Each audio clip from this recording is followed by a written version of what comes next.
Almighty God, who in thy infinite wisdom and providential goodness has appointed the offices of rulers and councils for the welfare of society and the just government of man, we beseech thee to behold with thy abundant favor as thy servants whom thou hast been pleased to call to the performance of such important trusts in the Commonwealth of Dominica.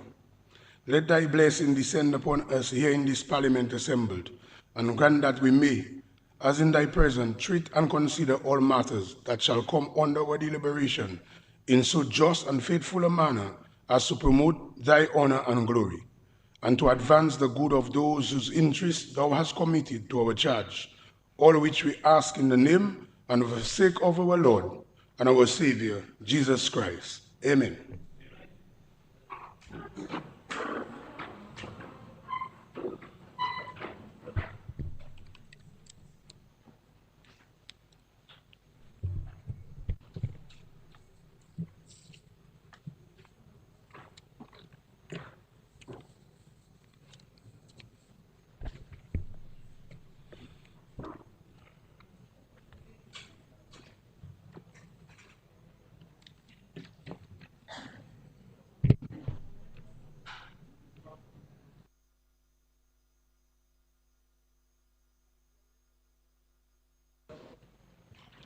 Obituary and congratulatory remarks.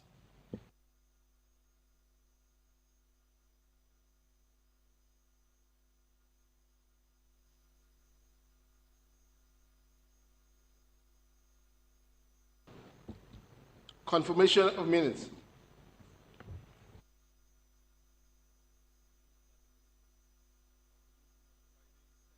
To move that the minutes of the meeting of Friday, 10th November 2023 be confirmed as circulated.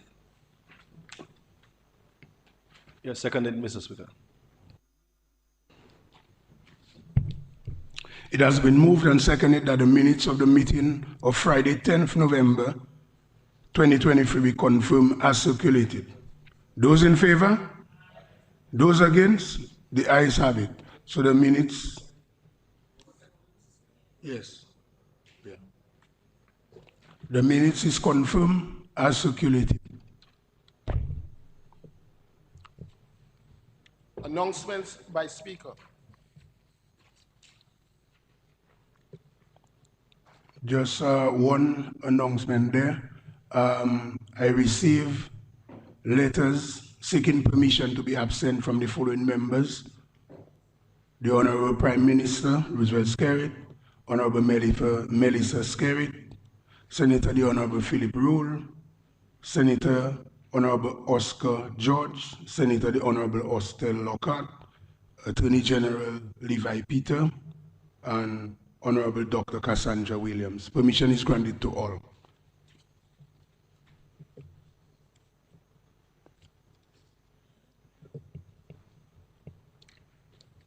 Government notices.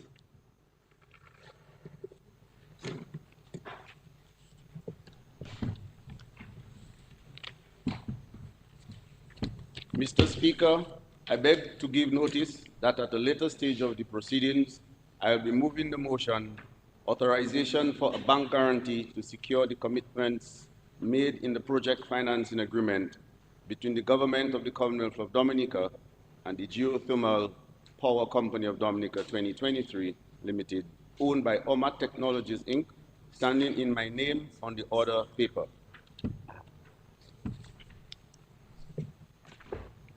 Statement by ministers.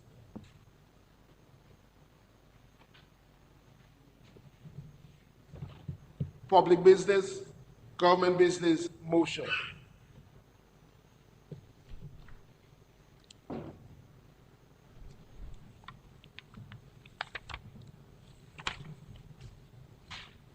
Whereas Section 37 of the Finance Administration Act, Chapter 6302 of the 2017 revised laws of the Commonwealth of Dominica states that no guarantee involving any financial liability shall be binding upon the government unless that guarantee is given in accordance with the provisions of an act or unless approved by resolution of the House of Assembly. And whereas by virtue of Section 3.1 of the Loans Act, Chapter 6405 of the 2017 Revised Laws of the Commonwealth of Dominica, the House of Assembly may, by resolution duly passed, authorize the minister responsible for finance to borrow money from approved sources or guarantee loans to statutory boards or public corporations for the purpose of financing general development purposes in any foreign currency or currencies. And whereas the government of Dominica is desirous of utilizing Dominica's geothermal resource for the generation of electricity and other commercial uses. And whereas to date the government of Dominica has succeeded in confirming the viability of the Roseau Valley geothermal resource and has taken the final steps towards commercial operations. A. Drilled 7 geothermal wells in Loda, Waterwaven, and Trafalgar. B. Provided a geothermal resource capable of supporting 10 megawatts of electricity generation in Loda. C. Designed and tendered for the construction of a new, efficient, and resilient electricity transmission network connecting the geothermal power plant to the hydroelectric power plant and to the national grid from the Roseau Valley to Forco Lake. And whereas the Geothermal Power Company of Dominica 2023 Limited, owned by Omat Technologies Inc. of Nevada, United States, entered into an agreement on December 5, 2023 with the government of the Commonwealth of Dominica to finance, build, and operate a 10-megawatt geothermal power plant at Loda and then transfer to the government a fully operational power plant after 25 years of operation at no cost to the government. And whereas a sum not exceeding 5 million United States dollars or 13,500,000 Eastern Caribbean dollars is required to secure the commitments made in the project financing agreement between the government of Dominica and the Geothermal Power Company of Dominica 2023 Limited, owned by Omat Technologies Inc. of Nevada, United States, for the construction of a geothermal power plant. And whereas the National Bank of Dominica has agreed to provide a bank guarantee to the Geothermal Power Company of Dominica 2023 Limited on behalf of the government. And whereas the government of Dominica may enter into debt in the event of a recovery or drawdown from the bank guarantee by Geothermal Power Company of Dominica 2023 Limited. Be it resolved that in accordance with Section 37 of the Finance Administration Act, Chapter 6302 of the 2017 Revised Laws of the Commonwealth of Dominica, this Honorable House authorizes the Minister for Finance to obtain a bank guarantee from the National Bank of Dominica in the amount of $5 million or 13,500,000 EC dollars on the following terms to secure the commitments made in the project financing agreement between the Government of Dominica and the Geothermal Power Company of Dominica 2023 Limited for the construction of the geothermal power plant. Period, 2 years, expiring no later than January 2nd, 2026. The commission is 2% upon issue and annually thereafter. And be it further resolved that in accordance with Section 3.1 of the Loans Act, Chapter 6405 of the 2017 Revised Laws of the Commonwealth of Dominica, this Honorable House authorizes the Minister for Finance to borrow any amount recovered or called in by the Geothermal Power Company of Dominica 2023 Limited, but not more than 5 million United States dollars or 13,500,000 Eastern Caribbean dollars on the following terms in the event of a cause for a recovery or call-in. Repayment period, 240 months. Interest rate, 5% per annum on the reducing balance. The grace period, 2 years on principal. Second. Mr. Speaker, I beg to second the motion.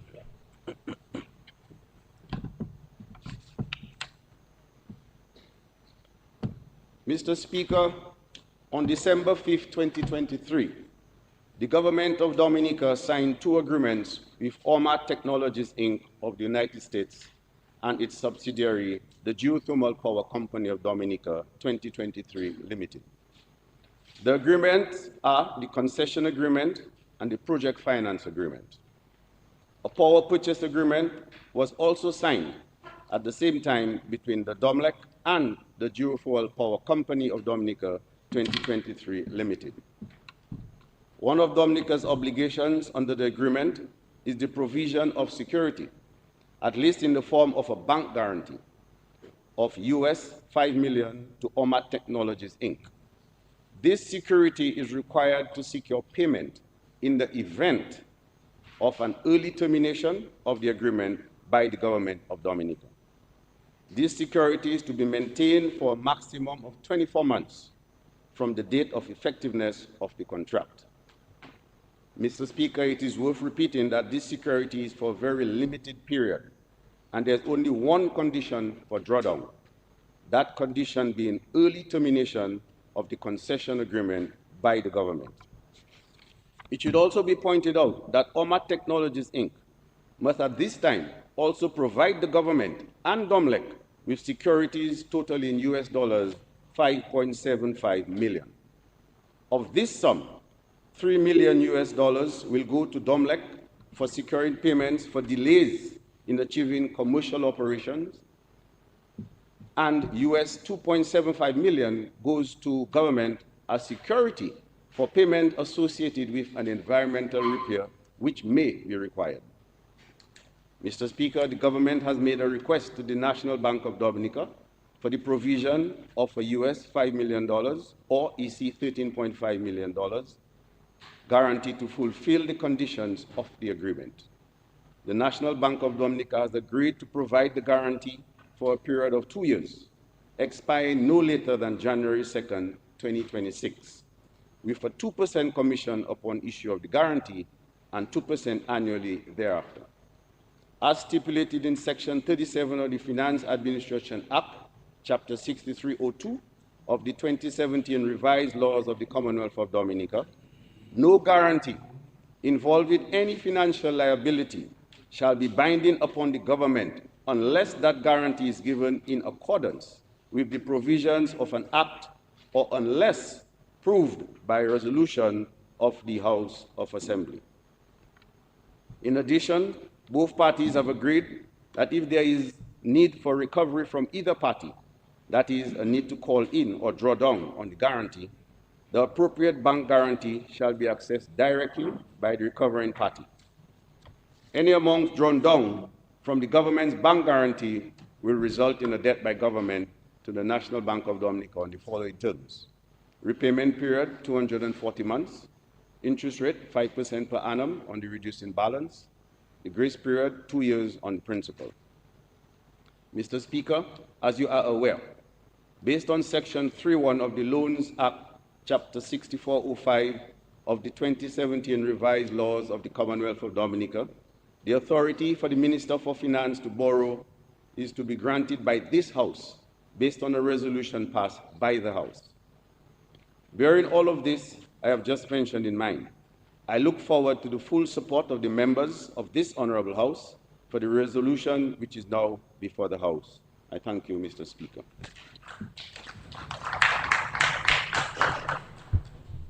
The motion is before the House for debate.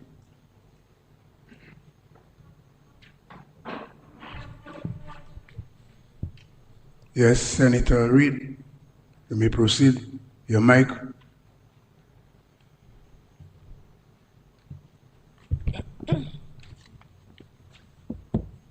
Thank you, Mr. Speaker. Good morning to everyone. On behalf of the leader and members of the opposition, I wish to extend to Dominicans near and far a very happy new year. I pray that your new year is filled with adventures and good fortune. You're welcome. Mr. Speaker, I rise to give my contribution to the resolution presented in this honorable House. I always forget. Mr. Speaker, may I refer to my notes, please? You have to ask for permission, not me. I'm seeking permission to refer to my notes, please. Yes, you may. I thank you. Yeah. Excuse me? That's okay. Honorable Blackmore. Happy New Year to you as well. Mr. Speaker, I rise to give my contribution to the resolution presented in this honorable House, seeking authorization for a bank guarantee to secure the commitments made in the project financial agreement between the government of the Commonwealth of Dominica and the Geothermal Power Company of Dominica 2023 Limited, owned by Ormart Technologies, Inc. I read through the resolution, Mr. Speaker, and due to the absence of all necessary information needed when making a sound financial decision, a list of questions arose. Now I know that an individual on the other side will stand here and say, oh, you should look here for the information and you should look there for the information. But why should I go on a wild goose chase looking for the information which can simply be presented with this resolution? So an informed discussion can ensue and the approval process can be a more inviting one. I recognize the Minister for Finance stood there and read it, but I like to read my own notes and highlight and research. That's how I happen to learn things. I can't listen to a bunch of information and make an informed decision. That doesn't work like that. But having said this, Mr. Speaker, my father taught me in the absence of information, you ask questions. I recall coming to this honorable house on November 10th, 2023, for the 6th meeting of the first session of the 11th Parliament for the approval of the 41 million US dollar loan from Saudi Development Fund for infrastructure rehabilitation in the city of Roseau. A bill was sent, but no actual project plan or cost estimate was presented. This seems to be a trend, Mr. Speaker, but in the absence of information, I ask questions. In accordance with Section 37 of the Finance Administration Act, Chapter 6302 of the 2017 revised laws of the Commonwealth of Dominica, we are here to agree or disagree that the Minister for Finance is authorized to obtain a bank guarantee from the National Bank of Dominica in the amount of 5 million US dollars or 13,500,000 EC dollars to secure the commitments made in the project financing agreement between the Government of Dominica and the Geothermal Power Company 2023 Limited for the construction of the geothermal power plant for a period of 2 years, expiring no later than January 2nd, 2026. Mr. Speaker, in the absence of information, I ask questions. Question number 1. Where is the copy of the project financing agreement? Where is it? I like to see things, touch it, read it. Why are we not privy to this information, which will help make an informed decision to support or provide recommendations to this resolution? Question number 2. What commitments are we securing? I want to read it. I want to see it. Question number 3. What are the risks involved and what exactly is the government guaranteeing with this performance bond? I want to read it. To read it for me, I can read it. According to an article on pressroom.opm.gov.dm, the government of Dominica and the Dominica Electricity Services (DOMLEC) have signed an agreement with Ormart Technologies, Inc., a U.S. company and its subsidiaries, for the development of a 10-megawatt geothermal power plant in Loda. The agreement was signed on Tuesday, December 5th, 2023, on the margins of COP28 in Dubai. Under the agreement, Ormart Technologies, Inc. will finance the construction of the plant, operate and maintain the power plant and geothermal wells for a period of 25 years, while the government of Dominica will maintain ownership of the wells, land, and other assets that it has invested in. Mr. Speaker, the biggest concern for the state-owned public utility DOMLEC is growth. When the geothermal project comes to completion on January 2nd, 2026, a new set of questions arise. And in the absence of information, I ask questions. Question number 4. At what cost will DOMLEC buy energy from Ormart Technologies, Inc.? Question number 5. Where will Domlec's growth come from to meet its power supply commitments when the government has taken away Domlec's production capability, thereby excluding it from the management of the production it is required to sell? Question number 6. While the government continues to announce its efforts to reduce costs and have renewable energy, how are we going to achieve this reduced cost? This is what consumers of Dominica would like to know. How will we benefit? Question number 7. Is there a possibility that Ormar Technologies, Inc. will eventually take control of Domlec within years from the commencement of geothermal power production? Mr. Speaker, in the absence of information, I ask questions.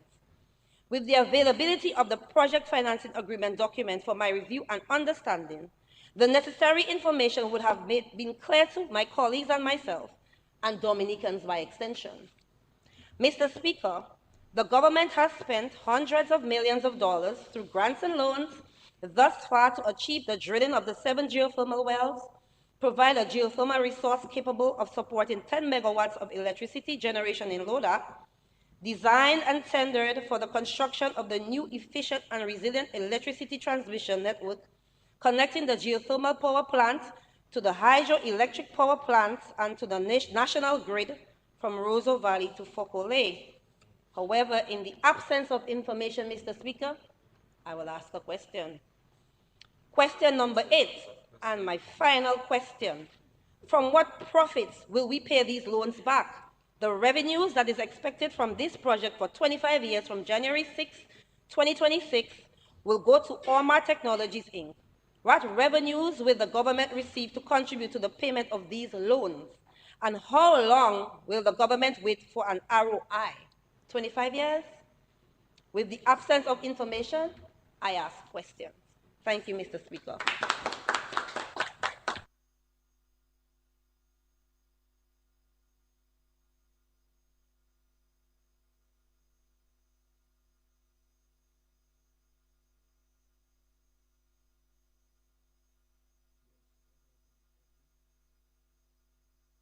Yes, Honorable Frederick. You may proceed. Yes, thank you. Thank you very much, Mr. Speaker. Good morning to everyone. Season's greetings. I wish you everyone the best for the new year. Mr. Speaker, I rise to support the resolution, both as the Minister for the Environment, because definitely a geothermal project will have positive environmental benefits, but also as the Member of Parliament for Sally Bear, which has the majority of the Kainab warriors on the White Golian space at this time. We know for a fact that the space is the home to the Kainago folks, but also there are a number of folks across our wonderful island who have Kainago heritage. And definitely, a project as geothermal will definitely affect those people. And we speak, Mr. Speaker, about marginalized people, vulnerable people, all of those will benefit. But on the point of the bank guarantee, just to clarify, I think, I in my limited knowledge of finance, I realize that a bank guarantee is a financial commitment by a bank to assume responsibility for debtors' obligation if they don't fulfill their contract. So I want to clarify that this is not a loan, this is a guarantee that you assume and you will responsibility, and you want to make sure that you are secure in your investments, basically. So, Mr. Speaker, one of the things though about the geothermal project which we have to tidy up, and I think it's important to say it here in the Parliament, is that within the lifespan of a geothermal project, for instance, there are maybe two drawbacks. One is the sort of geological and geographical space, because you realize that you may need expansive land to explore. But we have passed that stage, Mr. Speaker. It is very clear that we have a very good site in the valley, and we as a government we are maximizing on our volcanic state as the volcanic island. And so, and the last frontier, again, parliamentarians of the Kainago people. And I think they would be happy, the ancestors would be happy to know that we are exploiting the natural resources to the benefit of a developing country. Mr. Speaker, the second piece is that we know that there are a number of environmental issues because when we clear lands and we do drilling, it impacts the environment. But we have done this in a very good way. And so those two basic drawbacks, I think, to geothermal we have illustrated with the guidance of our good colleague here, the Minister for Foreign Affairs and Trade, to do all of the necessary work with the geothermal company to ensure that these basic drawbacks do not affect our geothermal project. But moving forward, Mr. Speaker, we have many advantages. And like I said in the last sitting of Parliament, is going to provide cost-efficient energy. And that's important.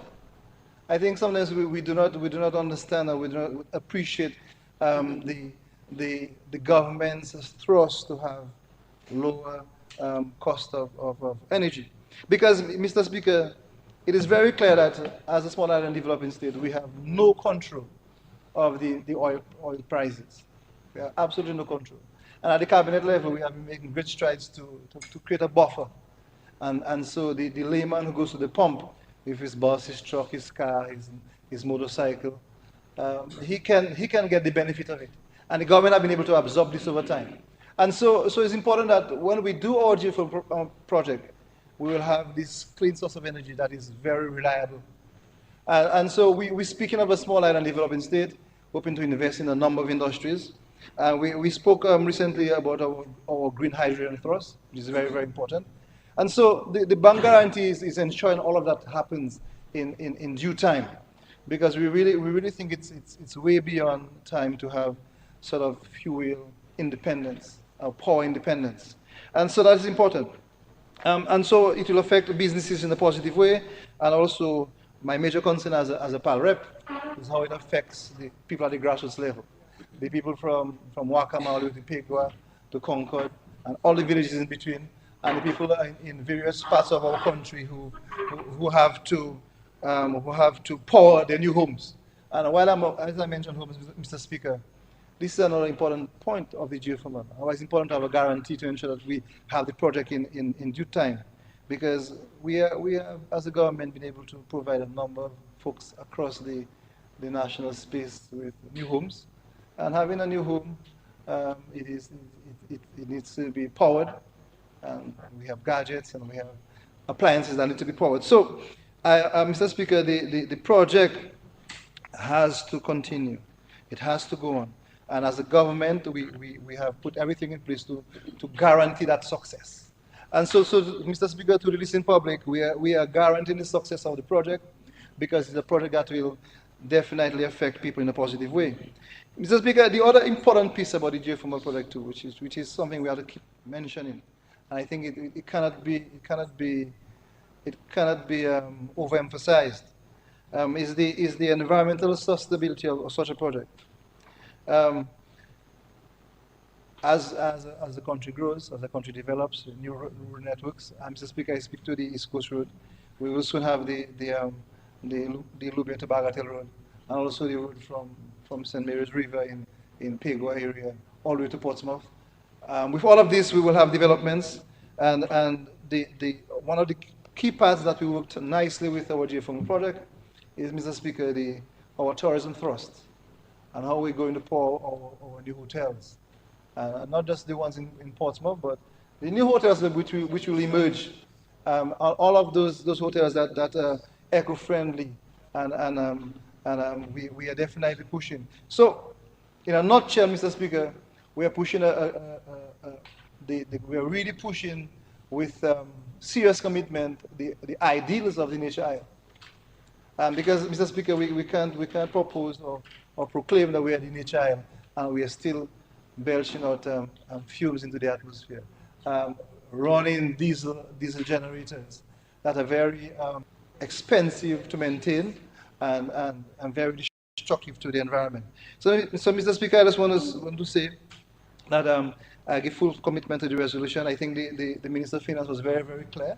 I think the resolution in essence is very clear. The commitment of the government, the commitment by the geothermal company, I think it should not be referred to as the OMAT Inc., but the I think it should be referred to, Mr. Speaker, as the geothermal power company of Dominica. So that's something we have to correct in the narrative moving forward. And I think the terms are reasonable terms. The time frame is something we considered. And what is also important, Mr. Speaker, in all of this, as I end, we are also illustrating in this conversation that we're working with our own indigenous bank. The NBD is our bank. It's our local bank. We're not tying ourselves to a foreign bank from the UK or Canada. It's a local bank with local resources and with local expertise, and they've been able to advise us, Mr. Speaker, in getting the best out of this agreement. So, Mr. Speaker, on behalf of the good folks in the Kainago space, on behalf of the people who are very much interested in protecting every aspect of the environment, I wish to support this resolution and give a full commitment. I think there is no argument against the geothermal. I think it's just important that we push forward, do it in a timely manner so the tangible benefits on the power switch at the household levels and at the businesses can be seen in the next few years. Thank you, Mr. Speaker.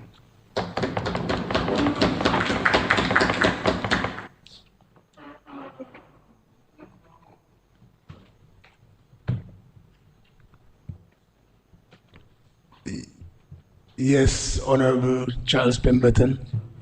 Season's greetings, Mr. Speaker. I didn't see you over the break, but I hope you had a Merry Christmas. And I hope all members of the House had a very Merry Christmas. Mr. Speaker, I rise to give my support to the request to approve the bank guarantee to the geothermal company owned by Oma Technologies. Mr. Speaker, the whole of Dominica knows that the government of Dominica has been pursuing geothermal energy for over the last 15 or almost 20 years. And the reason why we remain resolute on that mission was to provide, or is to provide, lower electricity costs to the people of Dominica. We wanted to reduce the cost of production and electricity costs to the homes of the average people of Dominica. And it has been a very challenging mission, not only because it was a new technology, well, to the Caribbean, you didn't have many experiences or plans, but Mr. Speaker, because many people, you know, when you're doing a high-risk project, it's very hard to get partners with the money up front.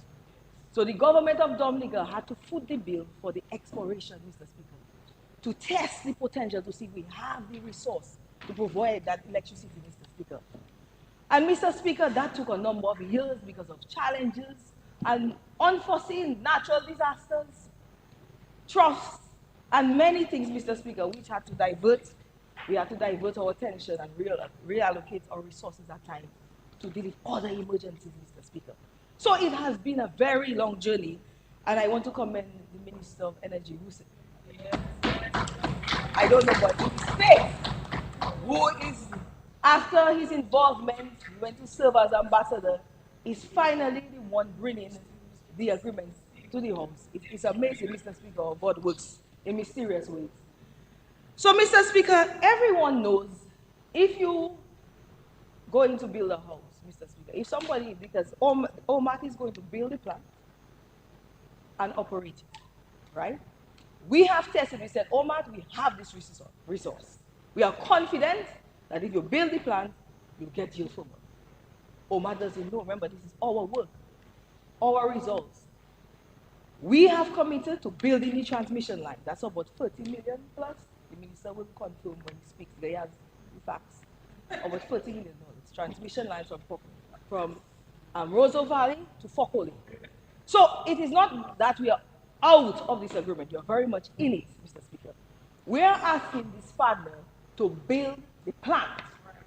And we are saying to them that we believe, based on the facts we have, that we have 20 megawatts. Our capacity is that, but we're asking to build a 10 megawatt plant. And just to give you a little background on OMAT, OMAT has built 190 power plants around the world, totaling a value of 3,200 megawatts. And you have to build in a 10. I told you they have built 3,200 megawatts of energy. We're looking for 10.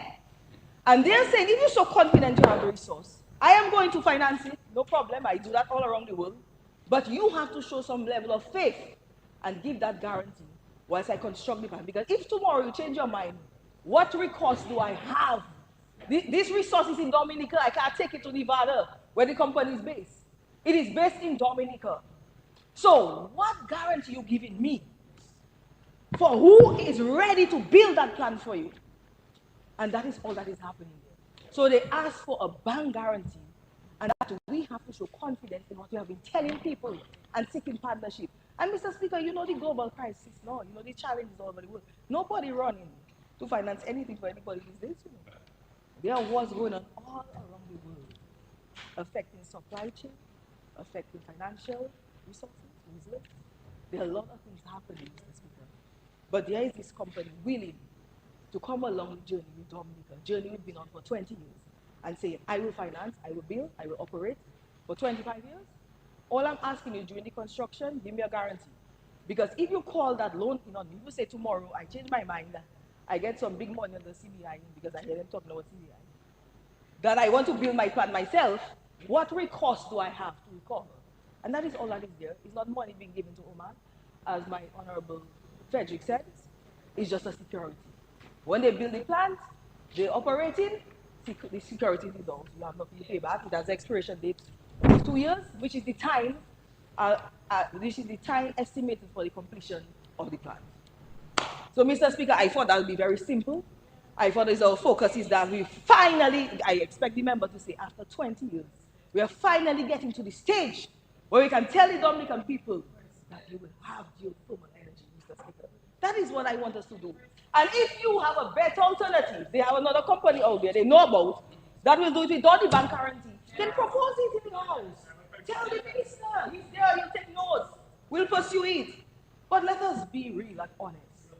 Let us do things, factor in all what's going on around the world and all the challenges this government has to, and all the issues the government has to deal with.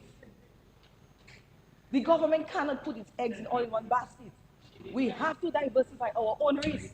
We have to resettle the people from Petit Souffre. Yes, we have to do that. That's a big commitment. A lot of money, Mr. Speaker. We cannot put our eggs in one basket. And we have found a willing partner in the OMA Technologies who have established a company in Dominica. I said it is time we deliver geothermal energy to people. Let's do it, Mr. Speaker. Thank you.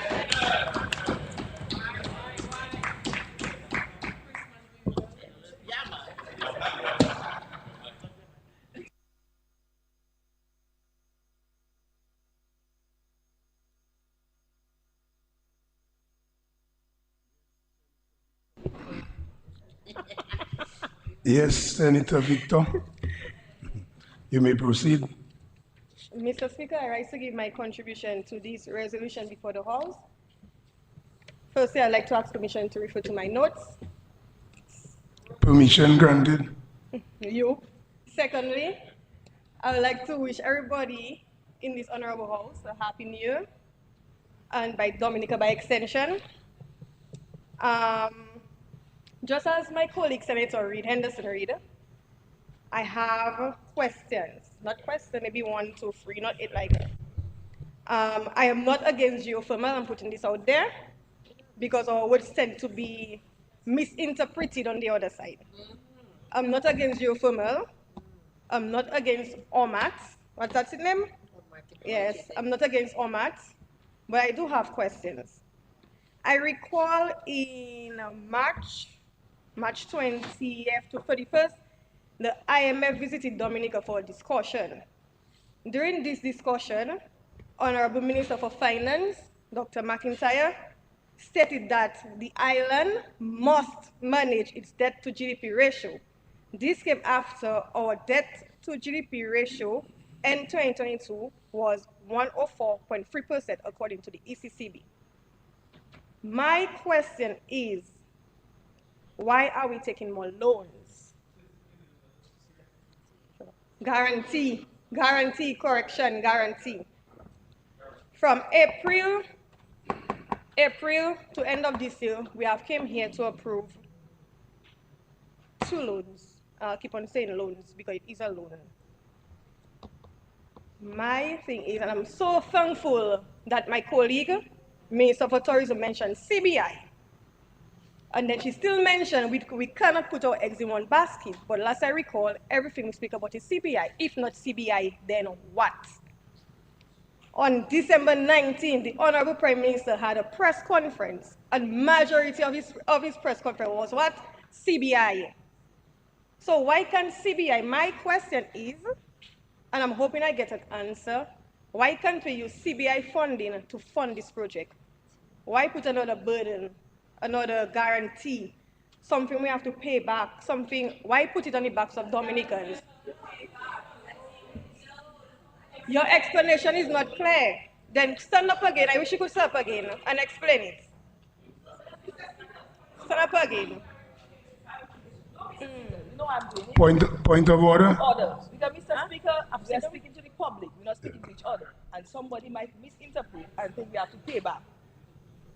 A guarantee is not something you have to pay back. It is in case something happens, you're saying it's here. So what is the point of order? The point of order that she misinforming the public, and I wanted to correct that, please. Let's not misinform the public. Let's just stick to the fact.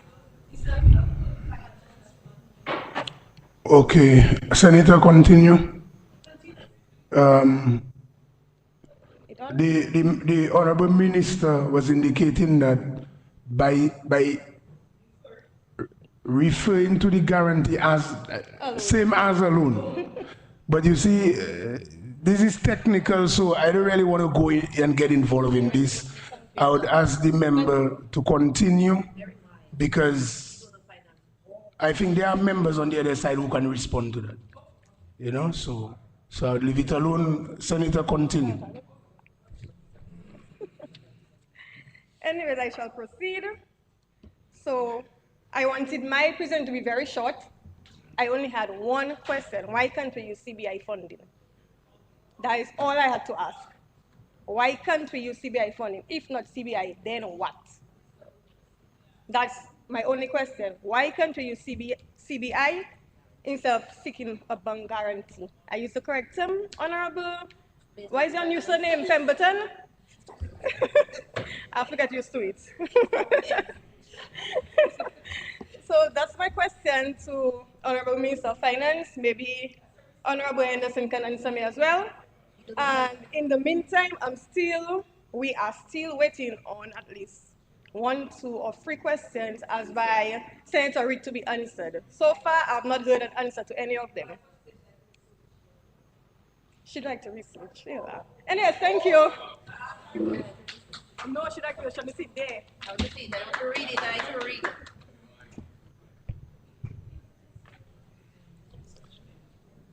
it. Yes, Honorable. Yes. Good morning, Mr. Speaker. Mr. Speaker, I didn't really intend to have much of a contribution this morning, but I think I am obligated to answer to the senator on that question. To answer the question and to clarify to her, the bank guarantee we do not expect it to result in a cash flow, with the exception of the 2% fee and whatever other bank-related charges that will come with putting the guarantee in place. So the CBI funding, if it is used to cover the $270,000 or so, 2% fee, then that will be the extent of it per annum. The $13.5 million would only become a factor if the government had an early withdrawal and OMAD then exercised the guarantee, and at which point now that obligation would be converted into a loan, and then we would have the terms which are the 5% to 2 years grace period, 240 years repayment term, and so on. That would only come into effect if the government had early withdrawal, which was the sole condition that the minister, and by the way, that also answers one of the questions that Senator Henderson Reid had, as to Honorable Senator Henderson Reid asked the question as to what her question, something was under what condition would we have to pay that loan and those type of things. And that would only become a loan if the government had an early withdrawal and OMAT exercised the guarantee. In the absence of that, it is what was right. So to explain to the senator, this is what we are doing right now is not exactly taking a loan. We are taking a bank guarantee, which is a financial instrument. It's only there more or less as a guarantee. Not it doesn't result in a cash flow on a regular basis from the government of Dominica. So the CBI is not a factor in dealing with that at this juncture. You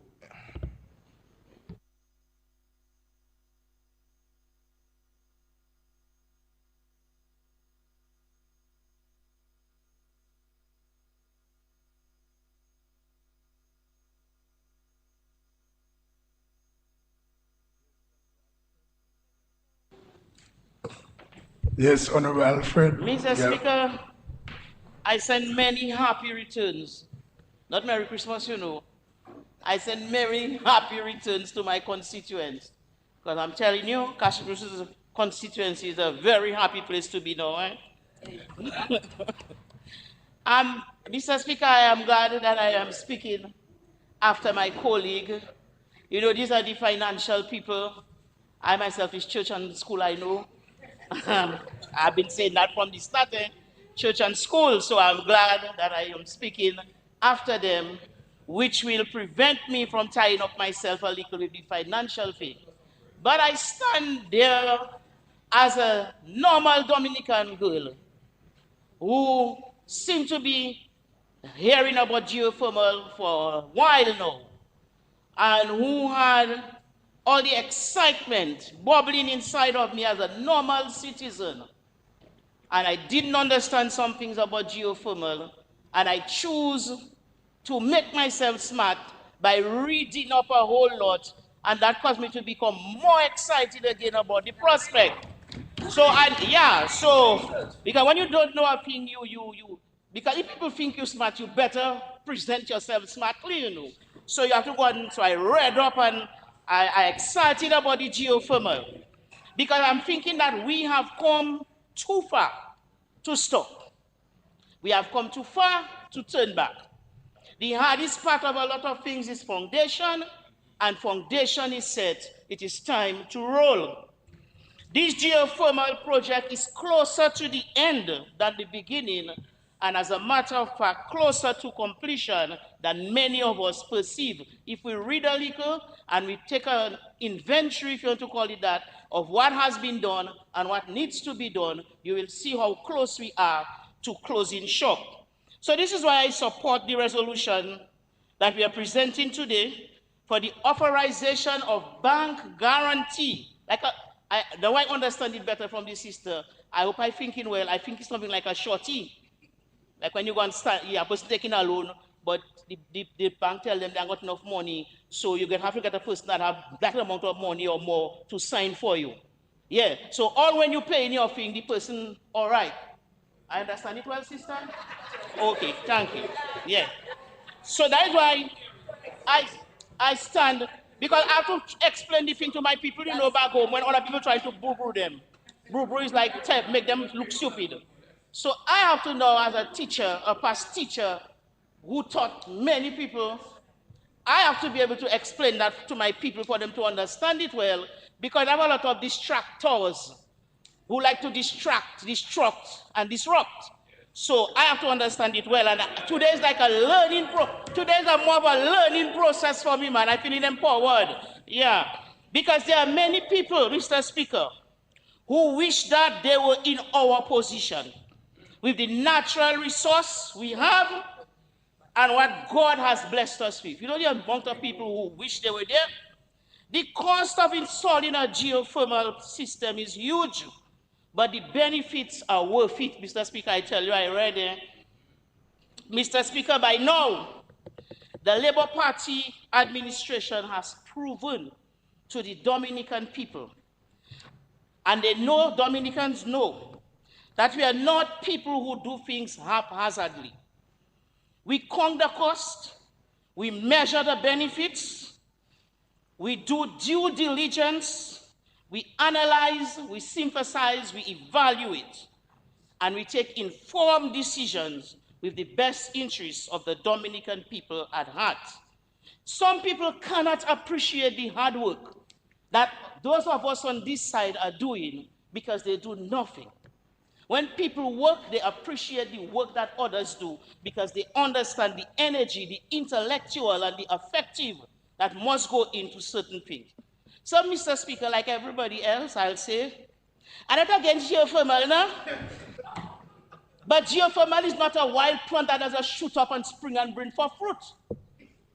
Geothermal is something that requires a lot of work, a lot of money, a lot of everything. So I'm not against geothermal, no.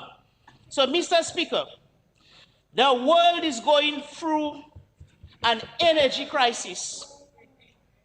And if we position ourselves well, we will not be affected by this crisis. As a matter of fact, we will become what the Bible calls a succorer. You know the succorer? When a person says, Suku, Suku, my house burning, the people who run with buckets, they are succorers.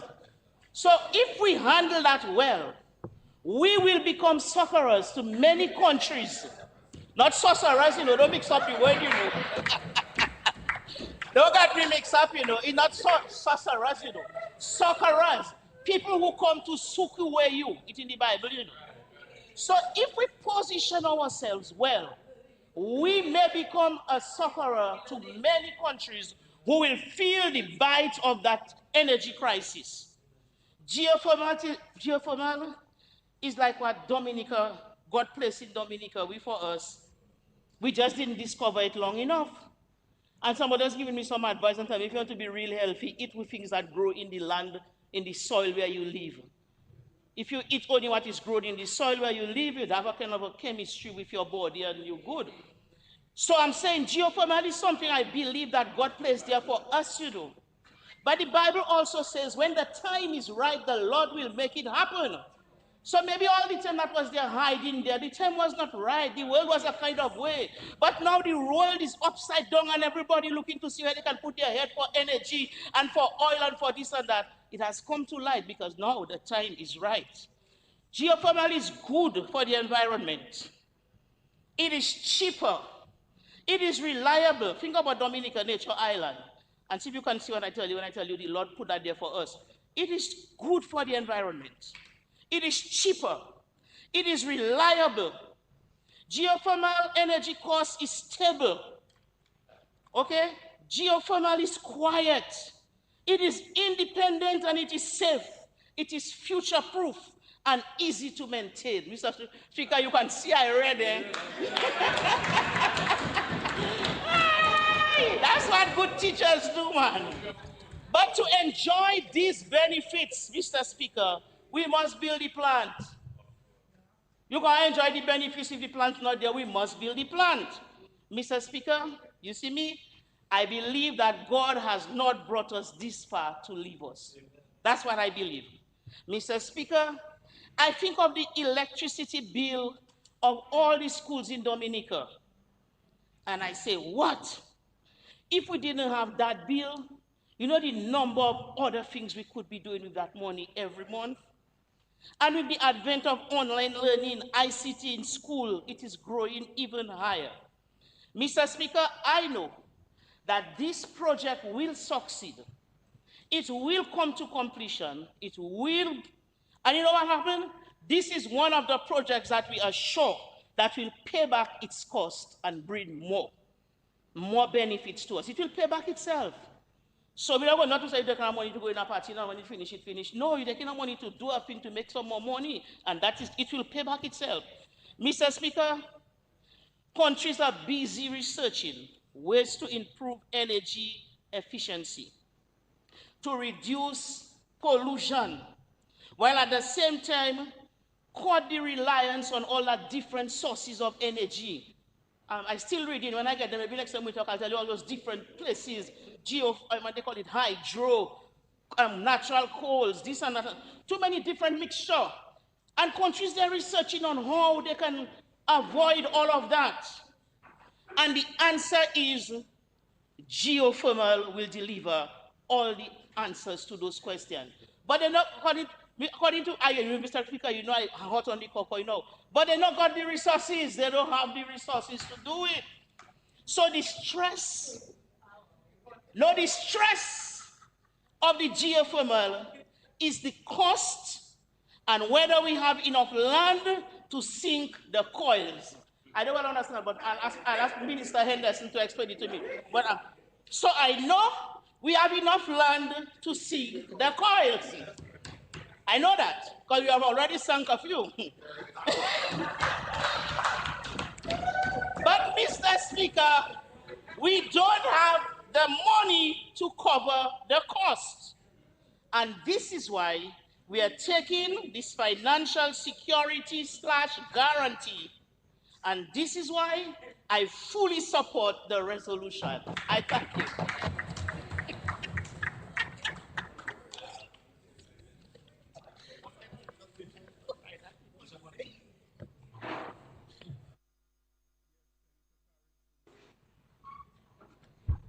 Yes, Senator Parrish, you may proceed. Good morning, Mr. Speaker. Morning. Proceed. Good morning. Greetings to parliamentary colleagues. It is good to be back here. I feel like we was here last week, just 2 weeks ago, but you know, we have the people business to do. So it's nice to be back here, you know, even if it's in the holiday season, but for some of us, that's business as usual. I don't think new, so.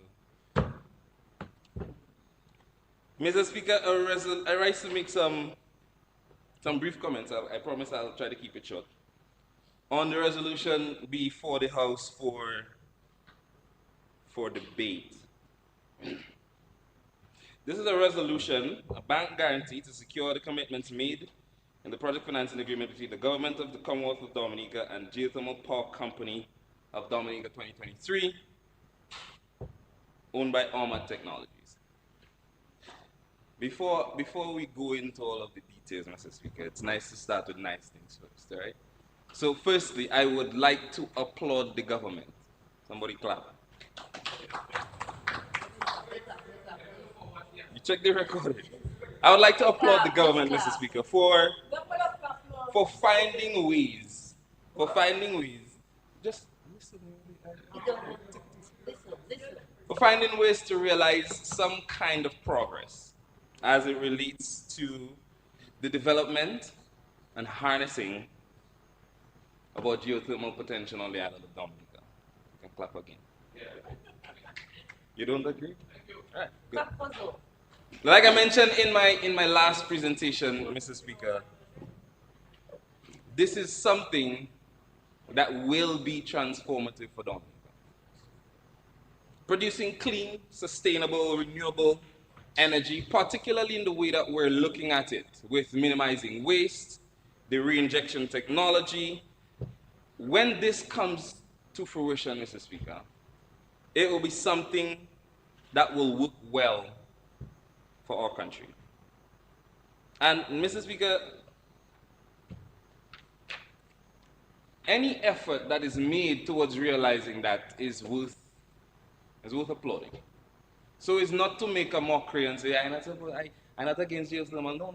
It's serious. Geothermal is something that will revolutionize the way we live in this country. It will revolutionize the way we live in this country.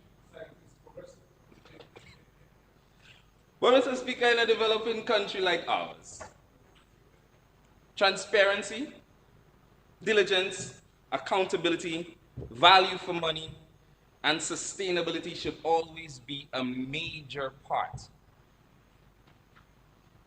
of the way we conduct our business. Because, Mr. Speaker, if we neglect those attributes of sustainable development, we miss the opportunity to get it right the first time. Mr. Speaker, the resolution before us today is a guarantee that the Minister will be providing to secure its commitments in the project financing agreement.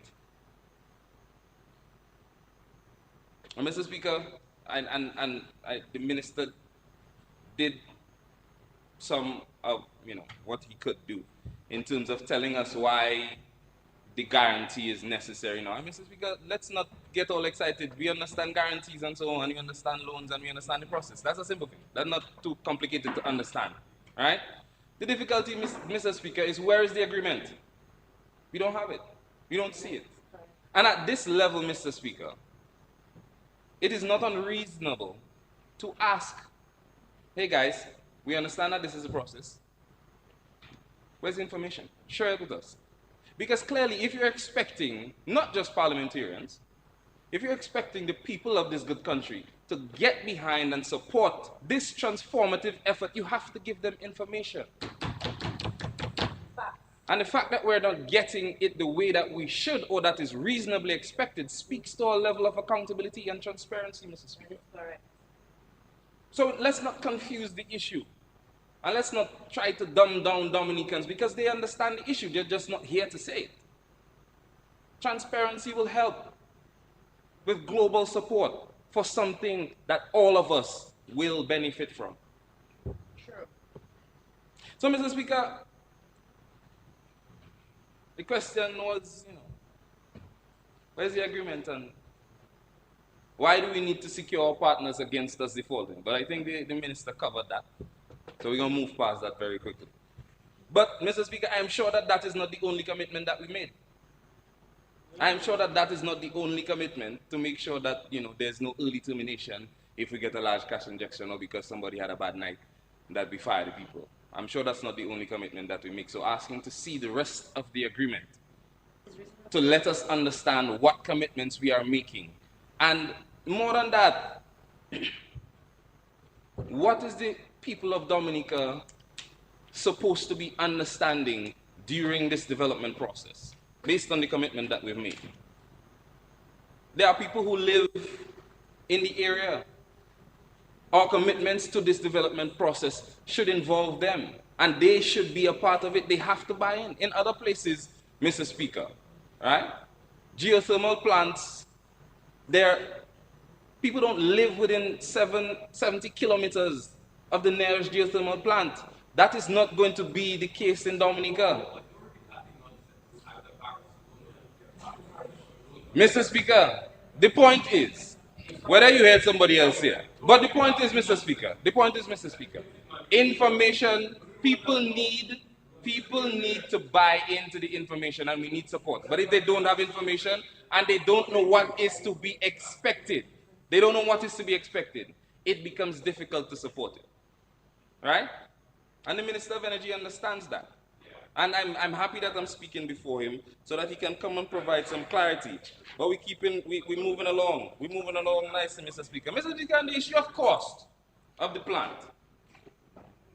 It's very interesting that at this time of Dominica's development, with changing global economic climate, the government is asking our only indigenous bank to put on hold $13.5 million as a guarantee to facilitate our commitments. We understand. $13.5 million, Mr. Speaker. Monies that could and should be available for small businesses in Dominica,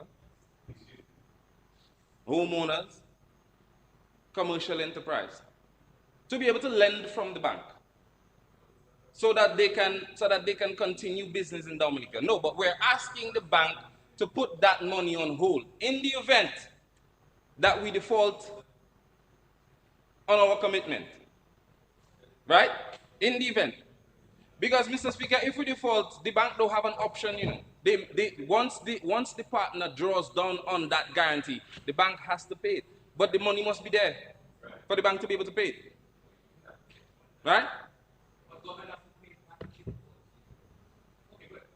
Yeah, the government has to pay it back. Mr. Speaker, the point I'm making is, I don't know why the minister is all getting hot and bothered. The point I'm making is this, Mr. Speaker. Our liquid government, the state that we are in, we should be able to deposit that little bit amount of money into the bank as a facility. Mr. Speaker, a few weeks ago we were here approving supplementary estimates of over $300 million that we had overspent. Mr. Speaker, I want to rise You are standing on a point of order? Yes, Mr. Speaker. Yeah. What is the point of order, Mr. Speaker? Mr. Speaker, the senator informed the House that they know a guarantee working. But his comments now doesn't suggest that. I think he's being deliberately misleading. Yeah, but what is your point of order? The point is he's deliberately misleading. He's what? He's misleading the public. Yeah, but Yes. Yeah, yeah. As you to take your seat, Senator, continue. Yeah. Senator, your mic.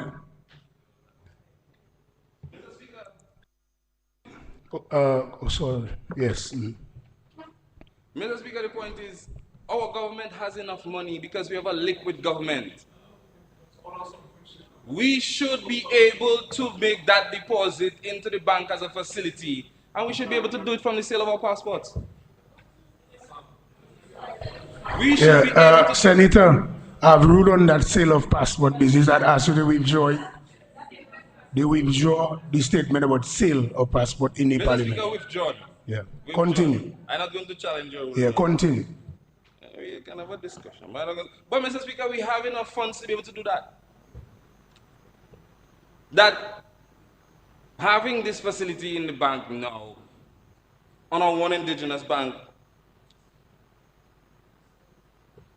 probably is not necessary. But Mr. Speaker, even further than that, after the amount of proceeds that we have from our citizenship by investment, exchange of over 35,000 citizenships, Mr. Speaker, construction of the plant should be a walk in the park. It should be a walk in the park. We should need a financier for that. Mr. Speaker, why do I say that? Global statistics indicate, Mr. Speaker, that the installed geothermal power in 2022 was $3,470 per kilowatt. Right? You're not listening. The year before that, in 2021, Mr. Speaker, it was $4,300 per kilowatt. Globally, yeah? Not a problem. Which demonstrates, Mr. Speaker, that it is on a downtrend. The cost per construction per kilowatt for installed geothermal power is on a downtrend. As far back as 2012, it was $5,895 per kilowatt. So, Mr. Speaker, if we're using these figures of last year, right? The construction of our plant, our 10 megawatt plant, should run us anywhere between 90 to 100 million EC dollars. Right? Mr. Speaker, we're very liquid. We are very liquid. We don't need a partner for that. We don't need a partner for that, Mr. Speaker. We should be able to do that from CBI funds. Mr. Speaker, why we are not using our own funds to do that is beyond me. I don't understand why. I don't understand why we're getting into another arrangement that is going to change the dynamic when we have funds to do it. Mr. Speaker.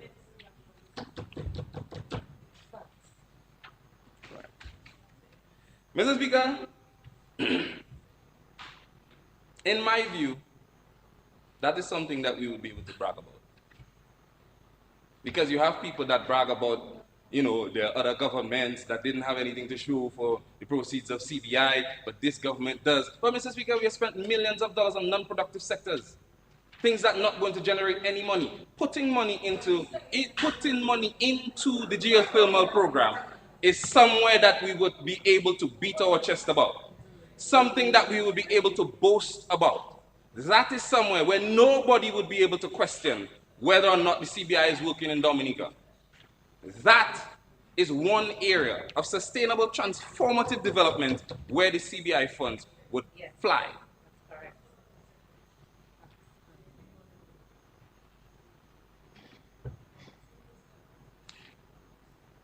Mr. Speaker,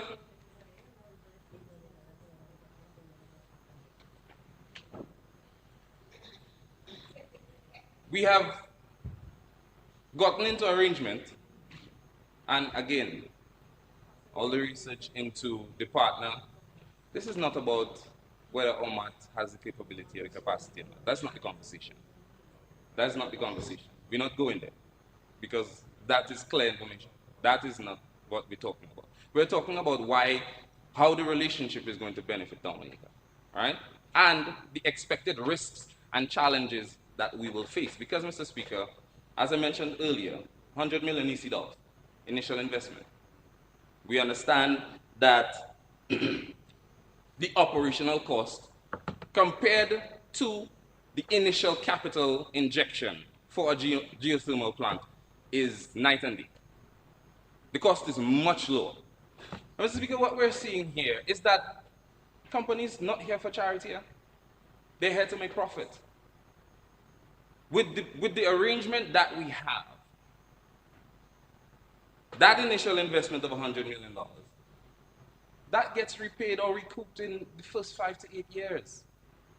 And that is providing that we're using the benchmark of what electricity presently costs in Dominica, give or take a couple cents. They recoup that money in the first 5 to 7 years. And after that, it's straight profit. You're having a company, a system, an organization that's going to be benefiting from our geothermal plant after we have done all of the research, after we've put so much money into the ground, not to bury it, but to find out what was below them. And then somebody else comes and takes all of the profit. That is not going to be passed down to the people of Dominica as we expected. Mr. Speaker, the 25-year mark is an important timeline, An important timeline. Why is that, Mr. Speaker? Again, global statistics. We know that the lifespan of a geothermal system ranges from 15 to 30 years. It is expected that all of the steam pumps are going to need to be replaced within 20 to 30 years. What that says, Mr. Speaker, is that after 25 years, our system is going to need a complete overhaul. Complete overhaul. That is what we will be recovering at the time. We're going to be having systems, machines, that are going to be reaching the peak of their lifespan. And that is what we're going to be taking over after that period.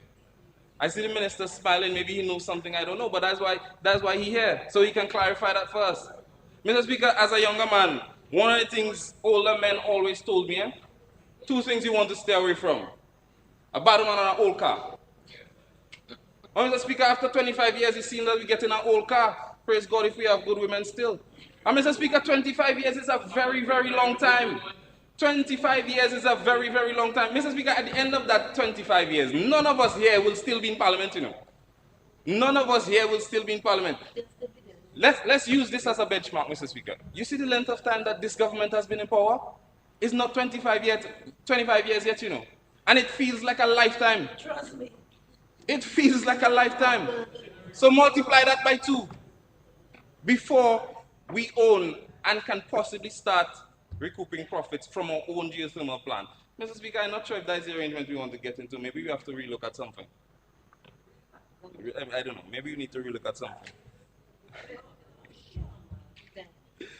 Mr. Speaker, another scenario that needs to be explained is the situation with Domlet. Somebody needs to be able to explain, because Mr. Speaker, somebody must have done the analysis that would indicate why Domlec shouldn't be given the challenge to be playing a lead role in the development of this geothermal exploration and geothermal plant. They've been here since 1949, providing power profitably to the people of Dominica. Since 1949. A very, very long time ago, 74 years. And now we're seeing that Domlec is now in a situation where, well, they provided profitable power up until 2018 when the country was wiped out. So that's understandable, right? We're seeing now, Mr. Speaker, that we're in a situation where the primary electricity provider on island is now going to have to buy power from somebody else. How does a company grow? How does our own company go? Now, it's buying power from somebody in a power purchase agreement that is being negotiated by the same government that controls Domlec. Mr. Speaker, I'm very fearful that we might be in a situation where we will be seeing an era where Domlec no longer exists. And that the people of Dominica now are going to be at the mercy, the profit, the unfettered profit-making mercy of someone else. Mr. Speaker, but I have some, so there comes my question. Thank you. Because we have the IRC, right?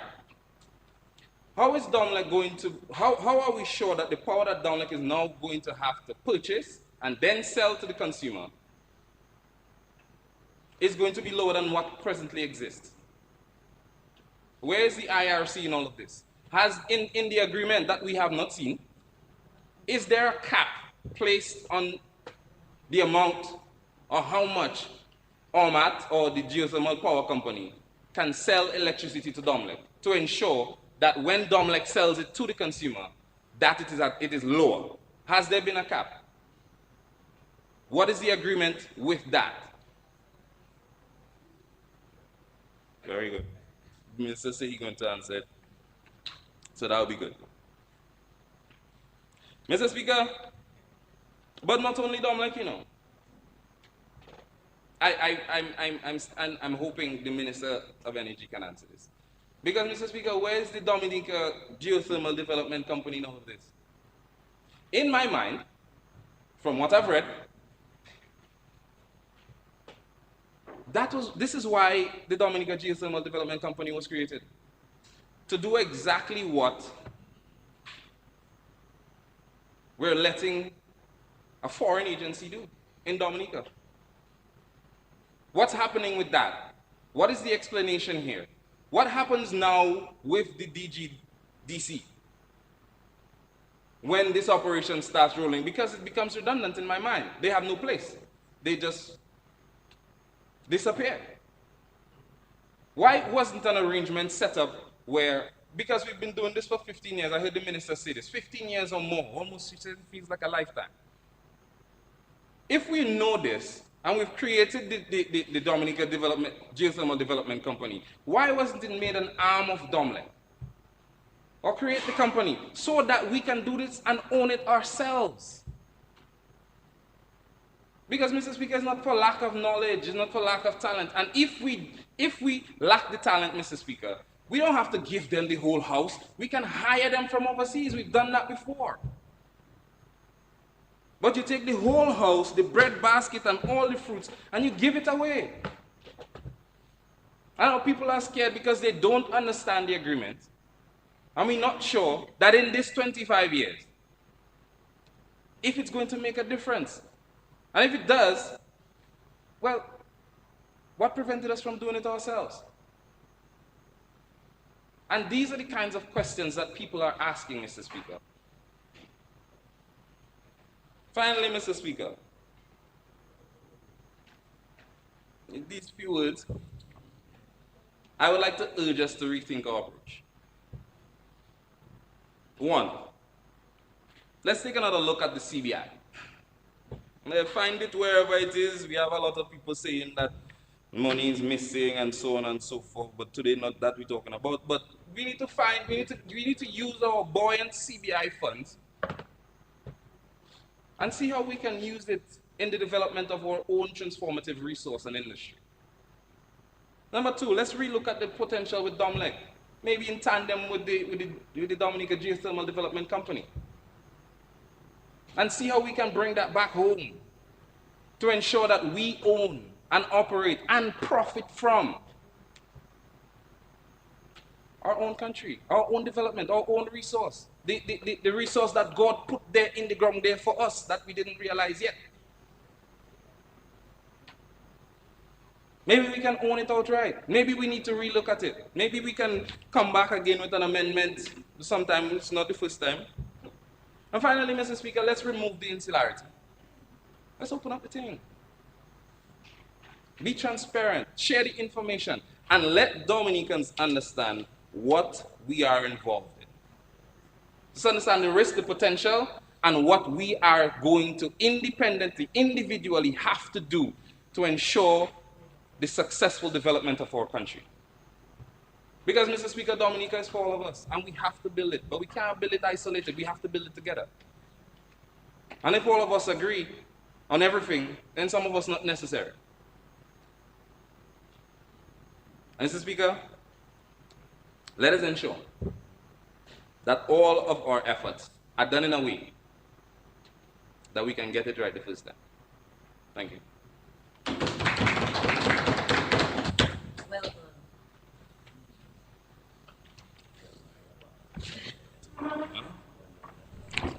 Yes, Honorable Blackmore. Mr. Speaker, I was hoping that the members on the other side could have stood up and give credit where credit is due and to speak to the real story and not to sidetrack and try to incorporate other issues. And you're not clear at the end of the presentation as to whether they're in support or not. Mr. Speaker, I want, with your permission, to be very brief and to attempt to tell the real story and to give credit where credit is due.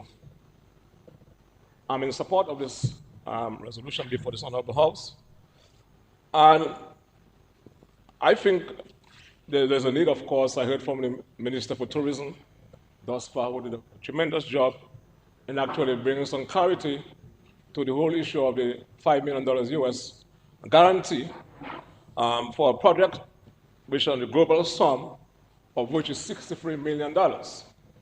And I would like for just a few seconds, Mr. Speaker, to further amplify what Honorable Dennis said just now, to say that this guarantee is precisely what it is, as contained in the agreement on item 7, from what I've read. And it's a measure to mitigate against early termination during the construction phase by the government, which means to say it is solely for the purpose of giving a guarantee that government will not terminate during the time in which the plant is being built. So that guarantee will be given back, to be transferred back to the government immediately upon the commissioning of the plant. And there's a time period, therefore, that is stipulated in the agreement that speaks to 24 months. So it is proposed, therefore, that the construction phase for that plant will be 24 months. So that guarantee we speak of is for a period of 24 months. And it is not tying the government to the principle of the loan that to be acquired or contracted for the construction of the plant, which is $63 million. So that is what, and the reason why I'm saying that, Mr. Speaker, it is very sad that you have people, intellectuals they call themselves, who are gathering consistently on the altar of political patronage. And their sole purpose, therefore, is to pull away what is good for this country, to undermine this country's development, and to destroy this country. So if you, for matter of fact, if you are an economist, you're a social science person, you're a science person, which relies on empirical facts, you make a reference to the document, analyze the document, and edify the public who is less educated. But I think it is dangerous, Senator Paris, for folks to know better, to be engaging consistently in an attempt to undermine the progress of this country, Mr. Speaker, and I wanted to say that. Mr. Speaker, let us tell the real story that needs to be told, Mr. Speaker, as we seek to develop our potential in geothermal energy, Mr. Speaker. And the Labour Party government, therefore, must be commended, Mr. Speaker, for finally ensuring that that geothermal energy will be transmitted to the national grid to the benefit of all and sundry in this country, Mr. Speaker. And that is what we ought to be talking about. And why do I say that, Mr. Speaker? We are seeing, you have seen it in the actual construction of the international airport, that this administration is transforming ancient dreams into reality. Now, let us go back, Mr. Speaker, to 1969. 1969, Vince Honorable Dr. Hennessy was not born yet. Well, I don't know what you were born. And I don't know. And the Prime Minister was not born yet, Mr. Speaker. But the UNDP did a study in 1969, Mr. Speaker, that speaks to the development of geothermal energy in this country. In 1969, it's not something that emerged yesterday. You had Frank Barron, and just name it, and it is gone. May his soul rest in peace. Were you born yet, Mr. Speaker? I don't think so. Right? No, Mr. Speaker, then in 1974, Iyo LeBlanc, may his soul rest in peace, right, spoke about the potential and the need for us to develop that resource. And that is why, Mr. Speaker, we have the Geothermal Development Act that was enacted into law in 1974, Mr. Speaker. 1974. Because, Mr. Speaker, they saw the potential then. And then, Mr. Speaker, you had the Freedom Party era, and then before that, you had your era, United Workers era, your one era, Mr. Speaker. You see, nothing was done except we had the West Indies poor, Honorable Anderson, but nothing was done. Why is the Labour Party getting it done? Why? I want to get to that just now, but before I do, Mr. Speaker, in 1973, exactly 50 years ago, the world experienced the first oil crisis. The first oil crisis. And all governments, Mr. Speaker, placed at the fore energy security. 50 years thereafter, we in the sub-region are still in the same predicament, Mr. Speaker. Do you understand what I'm talking about? Ancient dreams. No, Mr. Speaker. We shall be the first in the sub-region, except Guadeloupe, who shall develop geothermal to the point where it is transmitted to a national grid to the benefit of the national economy. And Dominicans, Mr. Speaker, that is what they're not talking about, Mr. Speaker. They're not talking about that. They're not talking about it. Because why? They're politically struggling. For them, if that thing happens, it's going to make the government look good. The prospect to win will be no more. So let's just defonce that thing, Mr. Speaker. That is what it's all about. It has nothing to do about caring about... Interpret, défausser. Défoncer is to mash up, décaler. Yeah. Mr. Speaker, destroy. Okay? Okay? Mr. Speaker, sad situation, Mr. Speaker. It's very sad. We need to talk about it. So now, Mr. Speaker, now, going back with the advent of the Labour Party in 2000, Honorable Minister made reference to it just now. What we did, because there was not the political will before and a commitment to develop the geothermal energy. Mr. Speaker, the development of geothermal energy is very tedious. It's a difficult enterprise, exercise. You go back to Costa Rica, you go to New Zealand, you get the experience, you know it, you can read, you read on it, you can see it. These are bigger economies, Mr. Speaker, and it took them years because you have to do the research.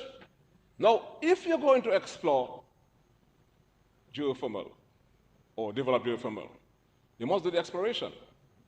Before you do the exploration, you have to do the research. And that is what we did by engaging the French and to do the research in the valley area to see as to whether the potential exists. On the completion of the research, Mr. Speaker, we then decided to do the exploration. We did 3 test wells. Well 1, well 2, and well 3 in the Loader and water away from catchment area. Then we went further, and we established, Mr. Speaker, the geothermal unit to supervise and to give technical oversight during the exercise of the test wells. Then we had the testing done, and it was established, and there are scores of literature. See that there? I have my book there still. All right? Yeah, look at there. Right there. Well, she can read upside down.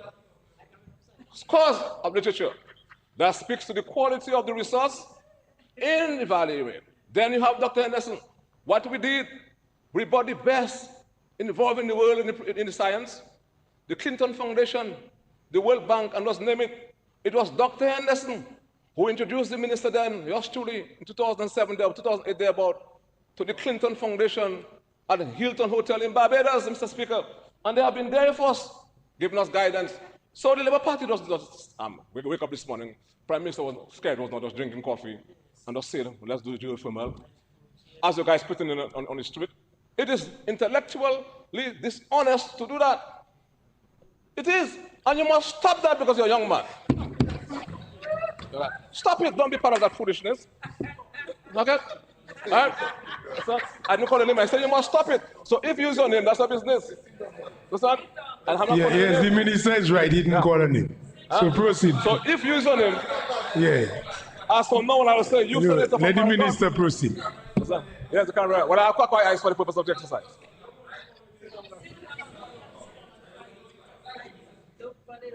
No. So, Mr. Speaker, we have done all that. Now they were saying, when are we going to have geothermal? You're asking about that. We have wasted money. But they'll be saying that. You see? No, Mr. Speaker, you're an engineer, natural science, you're a science guy. You studied well, but the whole concept of membet mempoil took over you. We interpret, and you know you like to talk about that one, so interpret that one. Well, similar, same animal. Same animal, same year, or same fur. Yeah, the same fur. Yeah. Now, Mr. Speaker,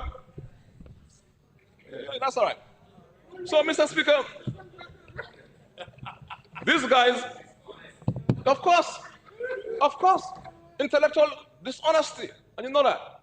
Because to come on the radio, folks, and to be misleading the public, and you have the information that can be researched, what can you refer to that?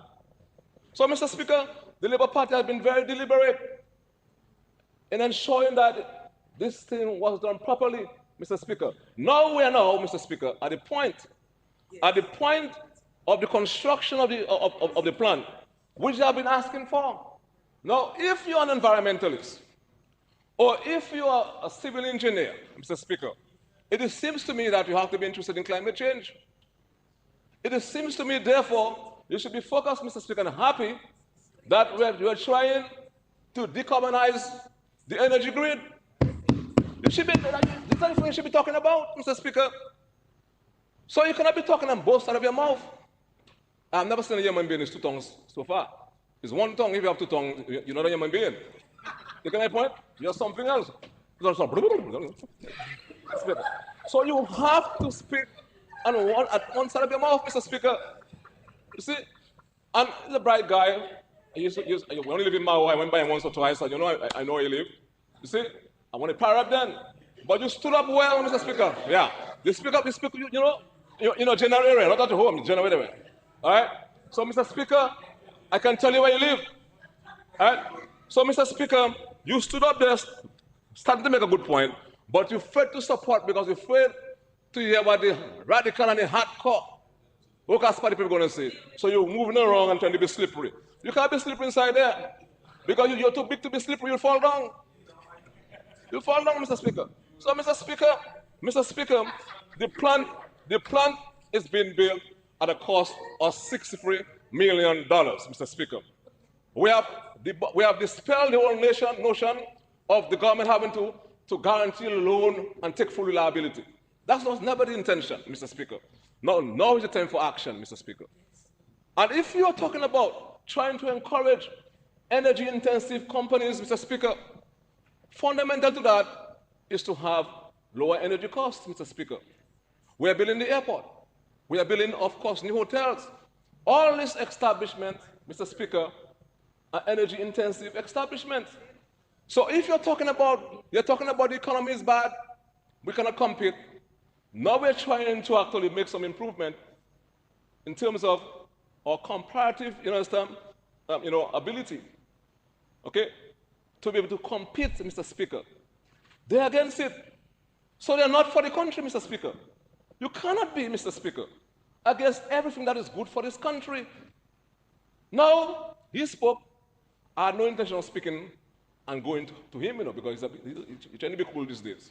Right? But he spoke about things about housing, which is use the money, the country is very liquid. But they are, during the Christmas celebration, all about on their faceless blogs, saying about the economy broke, you cannot pay workers.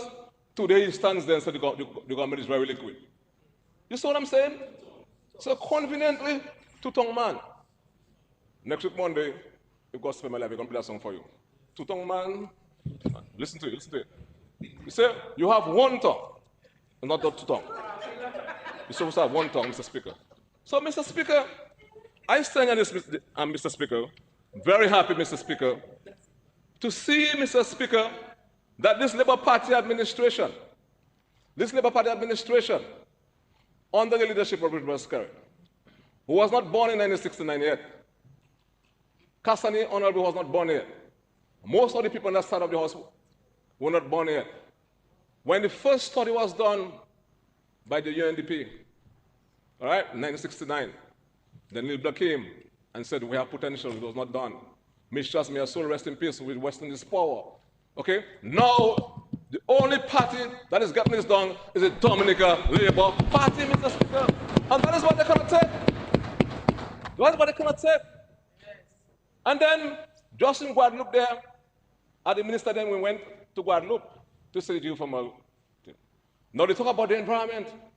They have not studied, and the honorable minister will talk about it. You're an engineer. What is the binary plan that we're building? A system which is closed, is not open. You get my point? Those are the issues that you can talk about as a scientist in your field to educate the public. I'm a social science person. You are not. You get my point? And I think that it is high time as we move into the new year for especially the younger generation to liberate themselves and to put Dominica first. And it happens then that the Labour Party had to occupy office for a long time. That was a purpose, an intention, to confront the many big things that no other party in the history of this country could have confronted, Mr. Speaker. And they are there for you to see. The airport, the cable car, the geothermal, and just name it.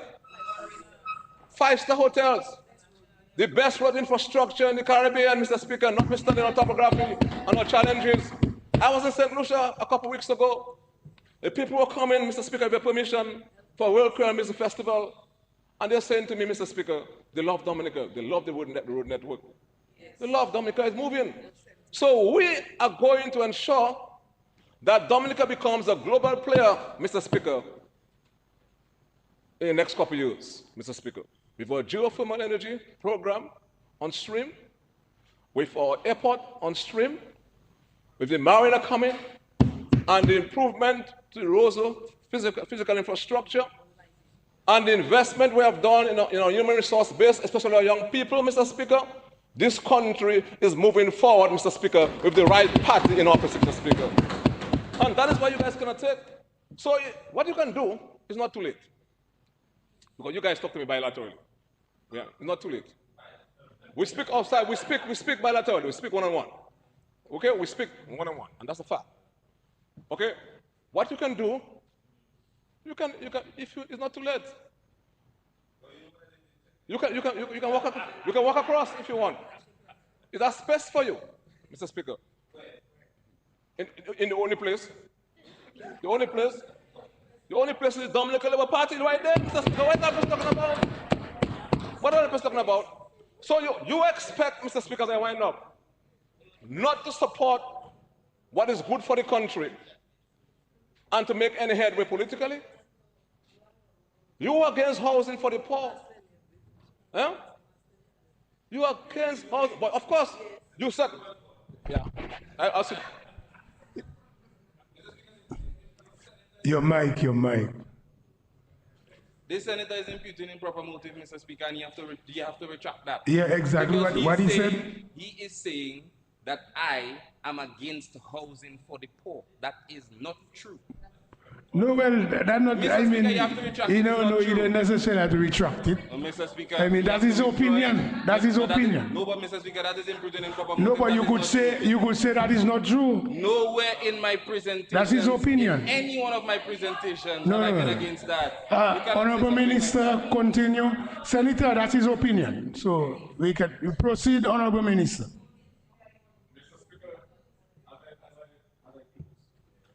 the English language has the most difficult vocabulary.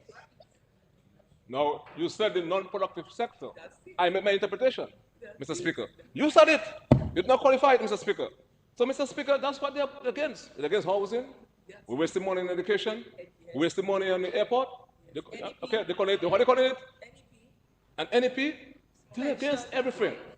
So, Mr. Speaker, the future is brighter with this administration on that side. This is the only party with the programs and projects that are responsive to the needs of the Dominican public. And we know that. But, Mr. Speaker, as I end, I support this measure. I think it has taken us a long time.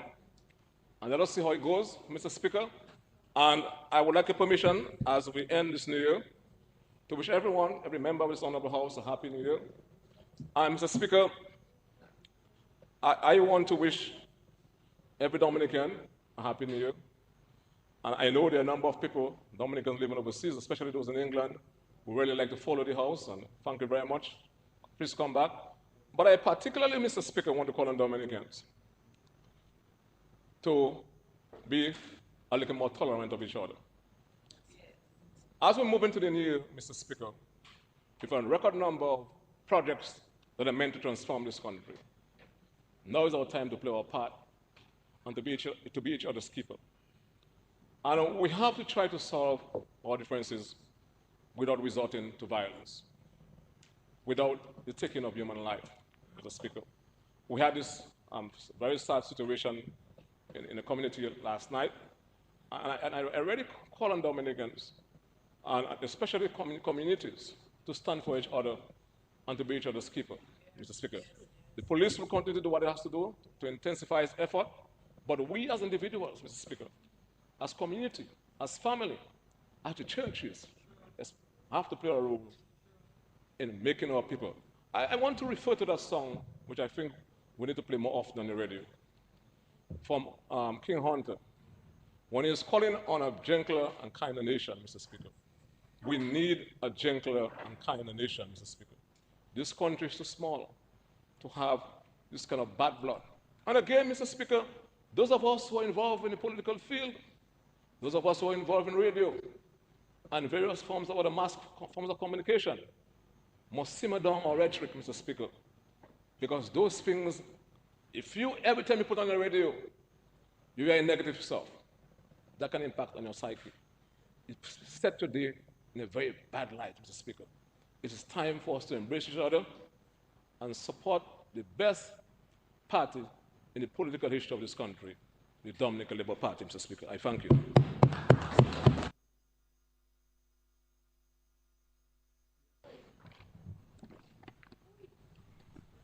Yes, Honorable Laville, you are recognized. You may proceed. Thank you very much, Mr. Speaker. It is always my distinguished pleasure to follow my veteran brother, Honorable Blackmore, from the esteemed village of Maho. I want to thank you, sir, for your service and your dedication throughout the years and your wonderful contribution to the House, as always.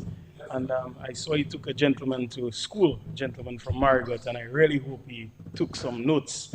Mr. Speaker, while I am on my feet, I wish to say and express the season's greetings to all of you who are here in this house today, my fellow parliamentarians, also to the wonderful, the beloved people of Dominica, and especially the wonderful constituents of Mau.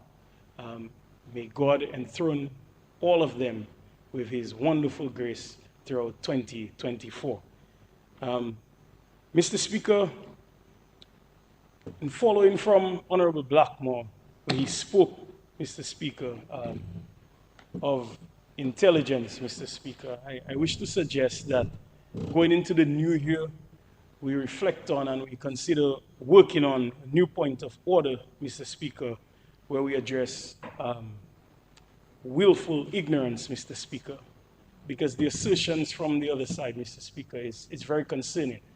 And when I listen to the senator from Marigot, and I reflect, No, the senator. Delbert Paris. Yes, no, the senator from Marigot. Senator, the Honorable Delbert Paris. I almost said Palace because of the grandeur that he purports, Mr. Speaker. I think of a child, and because I have children, and I can't forgive my children and Dominican children, let alone all children, for being scared of the dark, Mr. Speaker. But I cannot forgive a grown man, a civil engineer, a parliamentarian for being scared of the light, Mr. Speaker. It's concerning.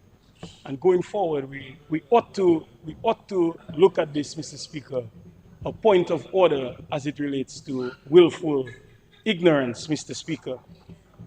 In the ethos of transparency, openness, and responsibility, Mr. Speaker, I'm happy to have the opportunity to speak of our developments and our pursuits as a government in geothermal energy, Mr. Speaker.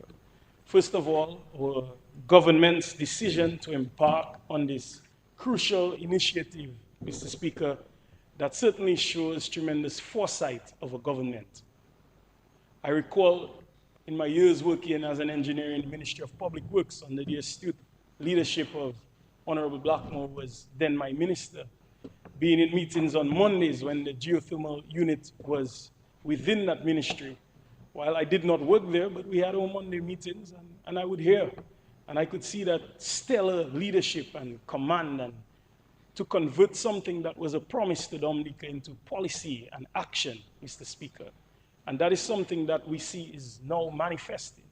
And when I look further to my left in the person of Honorable Dr. Vince Henderson, a man for the past 15 to 20 years has committed his life to the pursuit of geothermal energy in Dominica, that must be honored in some way.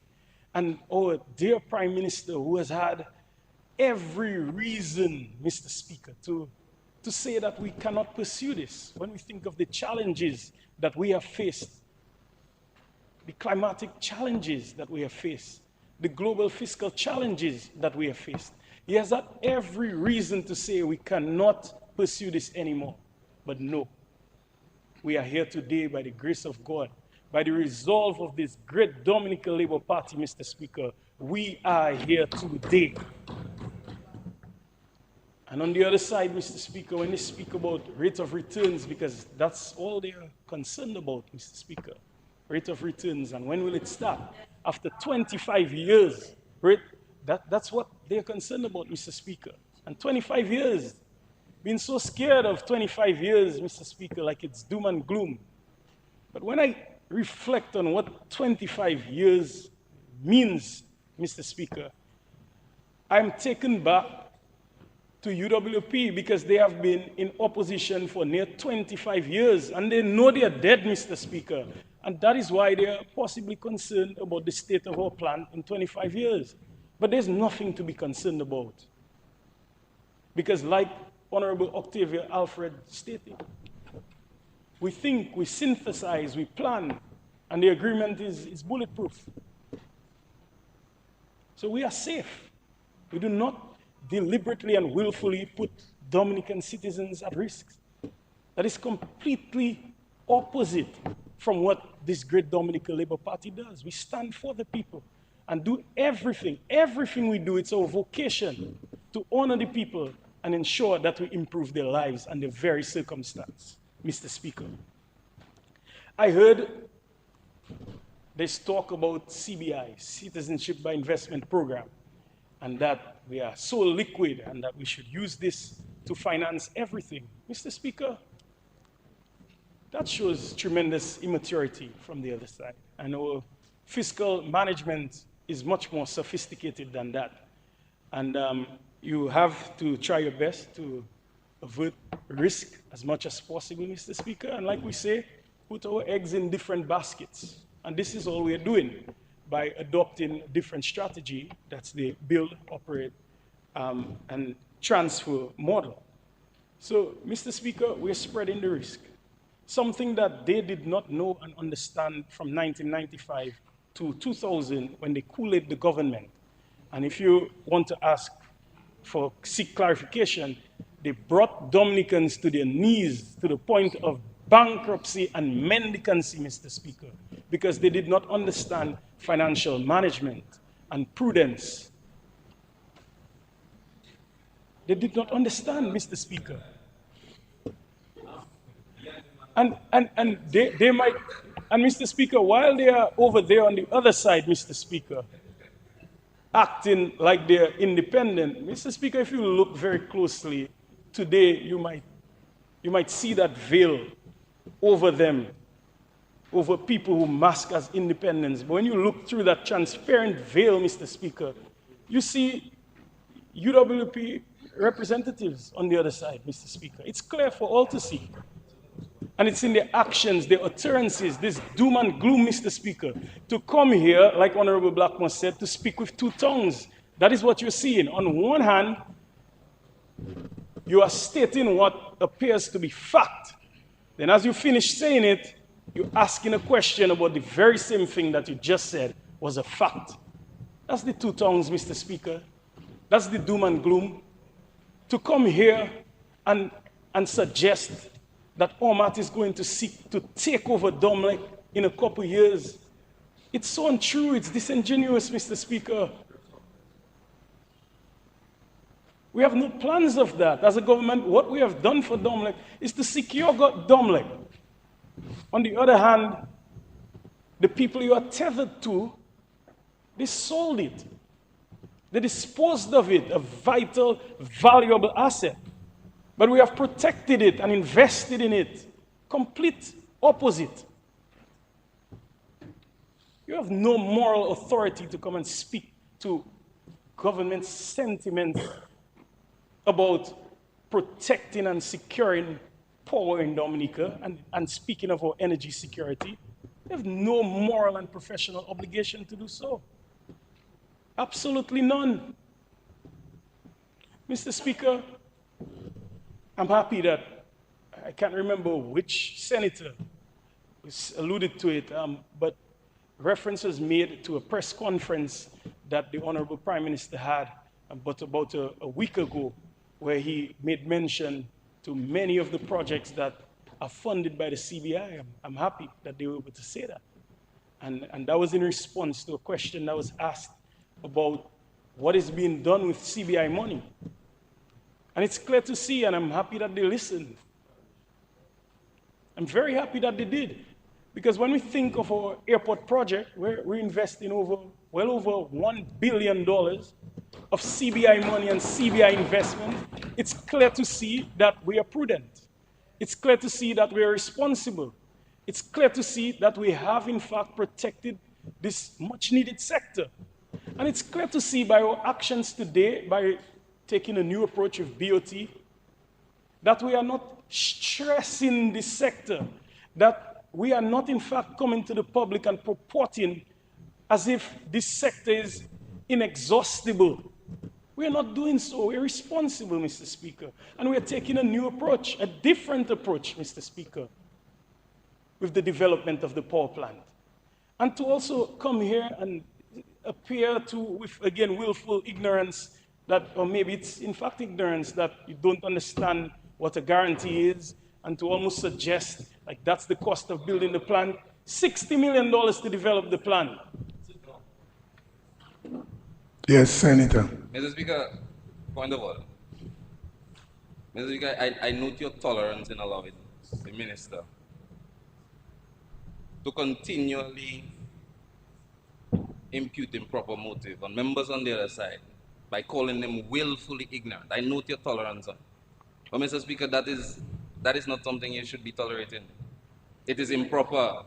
It is out of character for the House. Okay. And the minister, I noticed that he's very emotional and so that's okay, but he has to take, he cannot disrespect the House. Okay. He Yeah, has you to may take- take your seat. Yeah.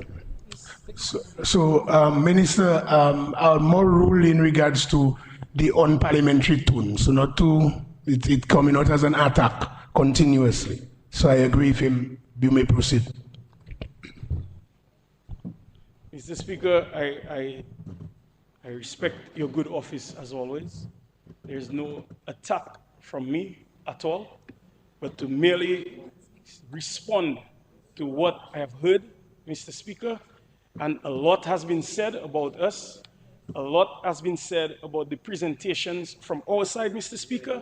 I have taken my time on this paper, as you see here, to write down many of the utterances, the innuendos, the assertions, the falsehoods, Mr. Honorable Speaker. Minister, you don't have to go through that. Just a caution. So Yeah. and I accept your caution, Yeah, Mr. yeah. Speaker, but I'm just merely attempting to say, Mr. Speaker, that a lot has been said, Mr. Speaker, and I have heard also on the other side, and it appears to be who the cap fits, Mr. Speaker, but a lot has been said, Mr. Speaker, and it is only fair to the people of Dominica that there ought to be some level of clarification. My last point, Mr. Speaker, while I was clarifying, was about this assertion that was made, this suggestion that Omar may seek to own Domlek in 25 years. How can I not respond to that, Mr. Speaker? Mr. Speaker, I must speak to that. Because what in fact we have, to a large extent, is a quadripartite agreement, Mr. Speaker. And to come and suggest that in time we are going to remove Yes, I prefer that approach. Yes. If you deal with each matter, not the person, because I don't want us to get involved in personalities. So each matter, deal with it. Say nonsense in parliament like that is side talk, but it's unparliamentary too. Yeah, so let's just proceed. But yes, Honorable Minister, I prefer that approach. Mr. Speaker, thank you. Mr. Speaker, I've heard assertions also too that the approach for BOT is something that we should review, Mr. Speaker. Everyone has an opportunity to give their story, but there are tremendous benefits from this approach that we are seeking to take today. Of course, there's the risk aversion factor, but also the tremendous technical skills that we will benefit from with this approach. I heard the suggestion was made that Domlek should have been given the challenge, Mr. Speaker, to build and operate the plant, Mr. Speaker. We take the business of Dominican people very seriously, and something as important as securing energy and securing the future of people and building an environment that is ready for investment is not one that we view casually as a challenge that you're going to throw around, Mr. Speaker. Our government is much more mature than that. And hence the reason why we saw that there's prudence and good judgment in working and collaborating closely with a company that has tremendous repute and experience in developing geothermal power plants. We're not taking a chance with this, Mr. Speaker. We believe in our people, we believe in our potential, but we are also very realistic, Mr. Speaker. And that is part of the reason why we have considered OMAT. They have tremendous experience. We understand the dynamics that are involved in building and operating a power plant, Mr. Speaker. They have tremendous experience doing that, and they will assist with maintaining this plant properly and ensuring that the highest level of efficiency is used and fostered in building and operating to ensure that we get results for our people. The assertion was also made, Mr. Speaker, that when will we benefit? Will it be in 25 years? The people of Dominica, Mr. Speaker, will benefit from the very minute, the very moment that we start benefiting from improved and decreased energy rates, Mr. Speaker. So it is all there for us to benefit from. In terms of this particular arrangement, there's the knowledge transfer aspect that is also critical, it's vital, and it's something that our young people particularly and our people in the field will benefit from. It's tremendous knowledge and experience. So there are tremendous opportunities for all of us. The assertion was also made that the people from the valley, that part of the country, are not necessarily being sensitized. They don't know what's going on. This is furthest from the truth. I remember as far back as in 2011, and again, it could be even before that. That dates back to my experience, 2010, 2011, with the Ministry of Public Works, when the government, through the unit that Honorable Blackmore spoke about, they hired someone in PR, all right, a social scientist, to work with the people to ensure that they understood clearly what was going on. So basically, this person's job was to understand this technical language and present it to the people in a way that they truly understand. So they know the risk, they know the challenges, they know the opportunities, and they can leverage on these very opportunities. There are many benefits from the people in the valley, as you see. Even now, Honorable Dr. Mark may speak to you about it, but many people in the valley are working now, even on this aerial tram project. And this also presents numerous opportunities for the people in the valley as well. Not only that, people will be coming down, they require residences, places to rent, and so on. This is a wonderful opportunity for the people. So when we speak of returns on investment and so on, Mr. Speaker, this government is all about people. Everything we do and we stand for, it's for people, and we will continue to invest in our people by the decisions, the prudent decisions that we take as a government. Mr. Speaker, with that being said, I want to thank you for the opportunity to present, and I really ask that going forward in this new year, 2024, that we take this opportunity as parliamentarians to elevate ourselves and to review our assertions and what we say and what we do and how we present ourselves. We have an opportunity, a noble opportunity and responsibility to speak truth and honesty and to guide the people of Dominica as responsibly and as prudently as we can. We have that responsibility. And I'm asking us to delve deep within our minds, our collective consciousness, Mr. Speaker, to bring truth to people and remove the tinted vision that we sometimes have, Mr. Speaker, and bring truth and light to the good people of Dominica. Once again, thank you, and happy holidays, and blessed New Year to all the good people of Dominica, and I fully endorse this resolution. Yes, before we proceed, Honorable Minister, I really appreciate your temperament and how you dealt with the ruling, but I just want to caution the House on both sides. And the other minister mentioned it. If some people are more diplomatic in their insertions, but sometimes I let it slide. But for example, Honorable Paris, some of what you said was imputing improper motive, but nobody stood up, so I left it alone.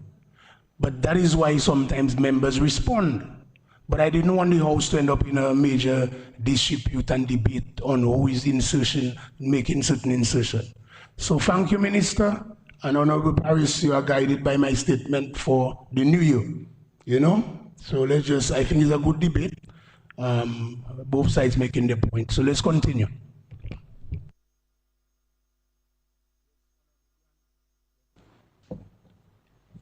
Yes, Honorable Grant, recognize, you may proceed. Season's greeting to you, Mr. Speaker, and to the rest of the House. Just a brief intervention, Mr. Speaker. I stand here today to give my unconditional support to this resolution before us, Mr. Speaker. Before I do that, Mr. Speaker, I must give commendation to the Honorable Prime Minister for his leadership in this geothermal process. Also, Mr. Speaker, I would like to express our heartfelt thanks, Mr. Speaker, to Dr. Henderson for the work he has put in for this project. Mr. Speaker, our leaders must be commended for their pursuit of this geothermal project. Mr. Speaker, I would also like to express thanks and commendations to the former parrot of the Valley, Mr. Speaker, Dr. Colin McIntyre, as he has done a lot of work, Mr. Speaker, in that project, as well as Honorable Irvin McIntyre, who is now the parliamentary representative for this beautiful place called the Valley. Mr. Speaker, I spent 2.5 years on the geothermal project, Mr. Speaker, so I have some insight and understanding into this project. And the people of the Valley have been fully involved, Mr. Speaker, and they continue to be involved in this because I have been part of several community meetings while on the project. But Mr. Speaker, it's important that we recommend that this project is being driven by Dominicans, Mr. Speaker. A lot of hard work went in. The staff of the Dominica Geothermal Development Company, Mr. Speaker, they are all Dominicans, Mr. Speaker. We have Mr. Fred John, former employee Lynn John, Gary Shillingford, Alan Tousse, and a young Dominican, Mr. Speaker, who is also an engineer and trained in New Zealand in geothermal studies, Dalton Elwa. Mr. Speaker, so you see that we have been planning for this for a long time, Mr. Speaker. So today is a good day because we have a group of Dominicans who are committed to building and not destroying Dominica for future generations. Mr. Speaker, we need resilience in the energy sector. As we've seen during Maria, there was no damage to the wells, and this speaks volume to the resilience of the sector. So, yes, we had a few setbacks, Mr. Speaker, but we are here today and we are pushing forward.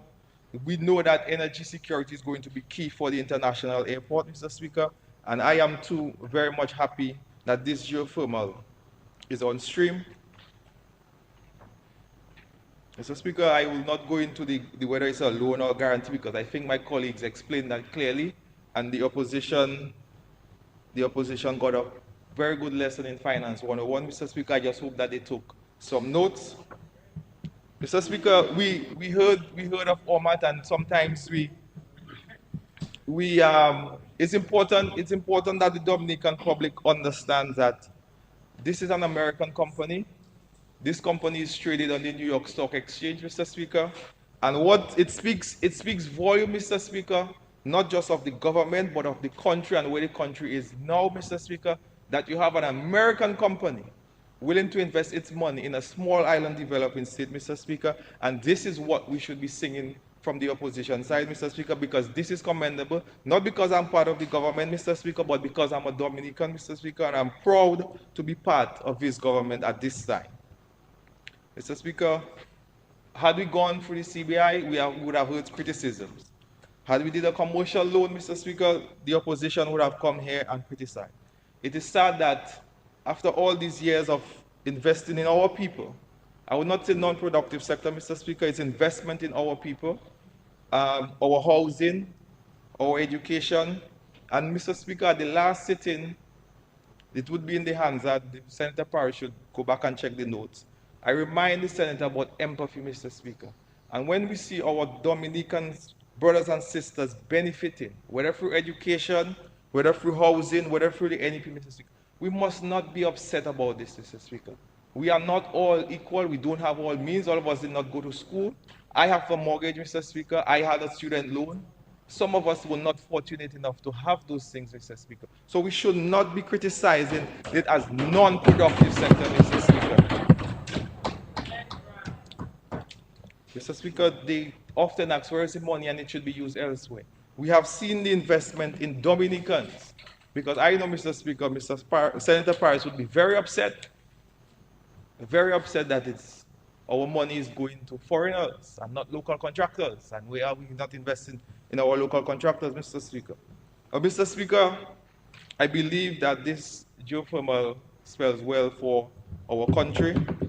Of the future generations of this country, Mr. Speaker, are looking forward to a bright future, Mr. Speaker, and I believe that not only the geothermal will be here for another 25 years, Mr. Speaker, but the Dominican Labour Party as well, Mr. Speaker. Thank you.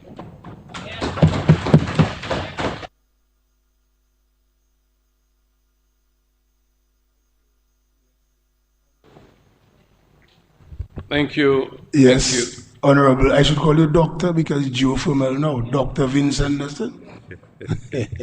Proceed, Honorable. Thank you, Mr. Speaker. Thank you for your kind words. I do not profess to be an expert in the field, but I will say that the last 20 plus years seeking to get this project going has been a great education, and having myself invested personally and financially of my time and money to pursue a doctoral degree in research in energy policy, I think I may have something that I can add to this discussion. Mr. Speaker, I feel humbled to rise in support of a resolution which will take us one step closer to realizing the decarbonization of our electricity sector. Since the 1950s, Dominica has taken the lead in utilizing its natural resources for the generation of electricity by way of our hydro power plants. Since then, Dominica has always demonstrated its ambition to pursue geothermal power. And it seems as if it's the Dominica Labour Party that has a great tradition of moving Dominica towards that direction. Since it was the Labour's administration in 1974 that took that bold step through an act of parliament to pursue geothermal power in 1974. So we are in keeping on to that tradition, and I'm happy to be a small part of that process. But Mr. Speaker, you know, as a good student, I took my time and I prepared my notes. And although I am not very good at doing what some of my parliamentary colleagues do usually, since I am a little restless, my mind is always racing and it's difficult to read through a script because and that's why I don't even like them printed. I prefer them, in an electronic format because I always change a thing here or there or the other.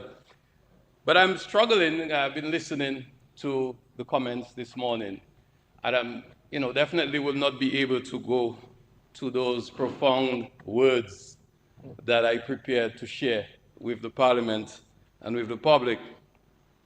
So, and I think also it would be remiss of me and perhaps, unpardonably arrogant not to respond to those concerns that have been raised by my colleagues right here, and not to perhaps express some responses to those that have been expressed out of here, but I thank the members of the opposition side for bringing them in here.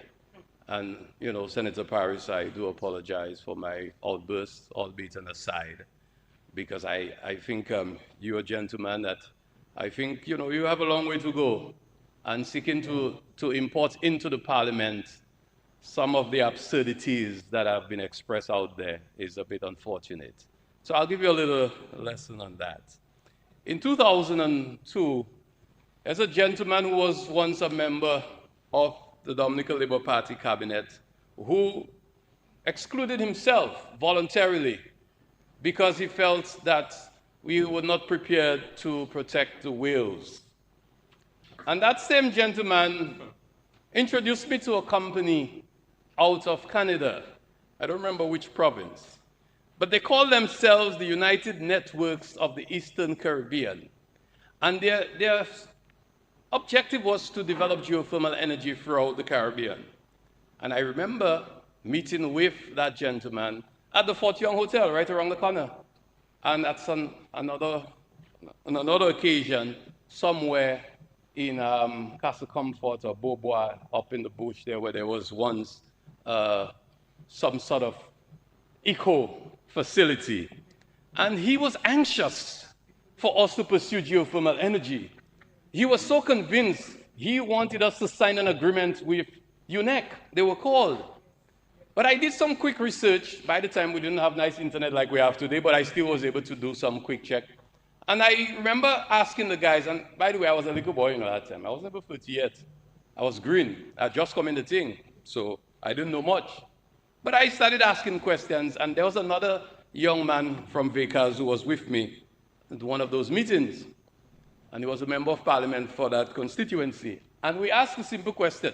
So, what is your experience in geothermal? Well, not really, but we think we can bring together the resources. How much do you have to invest? Well, about 50,000 Canadian dollars that we have started. But we said, but from what you said, you need millions of dollars to do this thing. So we run them away. And the next thing I know, that gentleman went on the radio and said that we allowed an excellent opportunity to pass Dominica, and he brought the gentleman to St. Lucia. Today, St. Lucia is still saddened with that bad deal. This gentleman convinced the government of St. Lucia to sign an agreement with UNEC. UNEC signed that agreement, and today the government of St. Lucia cannot get out of it because they want to do like Dominica, to pursue geothermal energy. I was able to even identify and mobilize resources for them through our organization, SIDSDOC. We're able to get the World Bank to move into St. Lucia, but they got stuck because of that deal that same gentleman brought to Dominica. Now today, the man is an authority on geothermal that you listen to. My friend, I would suggest to you, it costs about how much? 80 euros to go to Guadeloupe on the ferry. Take your 80 euros, go to Guadeloupe, ask them when you get to the port, just ask them for a little village called Bouillant. Get a taxi, go to Bouillant, and you will see a geothermal power plant in the middle of a little village by the seaside. That power plant has been operating since 1983, I think, somewhere thereabout. The power plant has been there, and that power plant was acquired by OMAT recently, expanded from 10 to 15 megawatts, and are now seeking to expand it to 30 megawatts, right in the middle of a village, 70 miles, 70 kilometers. I listened to that gentleman, because I was in the environmental movement in my youth. I was a science teacher. I taught chemistry and integrated science, and I was always excited about science and environment and all this thing. I run the science club and tried all these things. So I really listened to this man. Now coming and talking some absurdity about drilling into rivers and 70-mile buffer zone. I went to, how is it called? Waikari or in New Zealand. It's an indigenous name. It's named by the indigenous people. I visited a power plant there. We had a meal just less than a mile from the power plant because there was a restaurant there. 70 miles, 70 kilometers from habitation. And you come here and repeat this foolishness and you know better. I mean, my brother, you could do a simple Google search and you will find that there are about 26 countries in the world with geothermal power. About 26 countries. And I visited the plant in New Zealand. I was 60 years old. And again, to answer your question, as if the thing mashed up after 25 years. It's an interesting point. I get your point. You might have to overhaul. But if you're going to overhaul a vehicle, well, unless you have a really old vehicle, it should be cheaper than buying a new one. I mean, and if you're looking at an agreement for 15 years, for 25 years, you would expect maintenance, which is planned. And by the way, the agreements that we have provide for maintenance. And those maintenance must be demonstrably responsible, ensuring the sustainable use of that resource. It is part of the agreement, and it will be part of everything that is done. So that by the time you get to the 25th year, you don't have a derelict.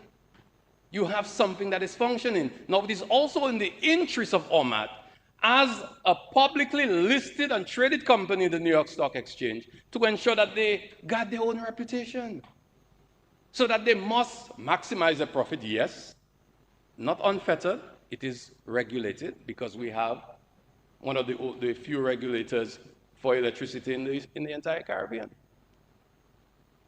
We have had the IRC since 2006, and we have developed the competence. It's been headed by Mr. Justin Case, who worked with us in geothermal company as well. And they have the competence. We have had the benefit of consultants. So they know the stuff.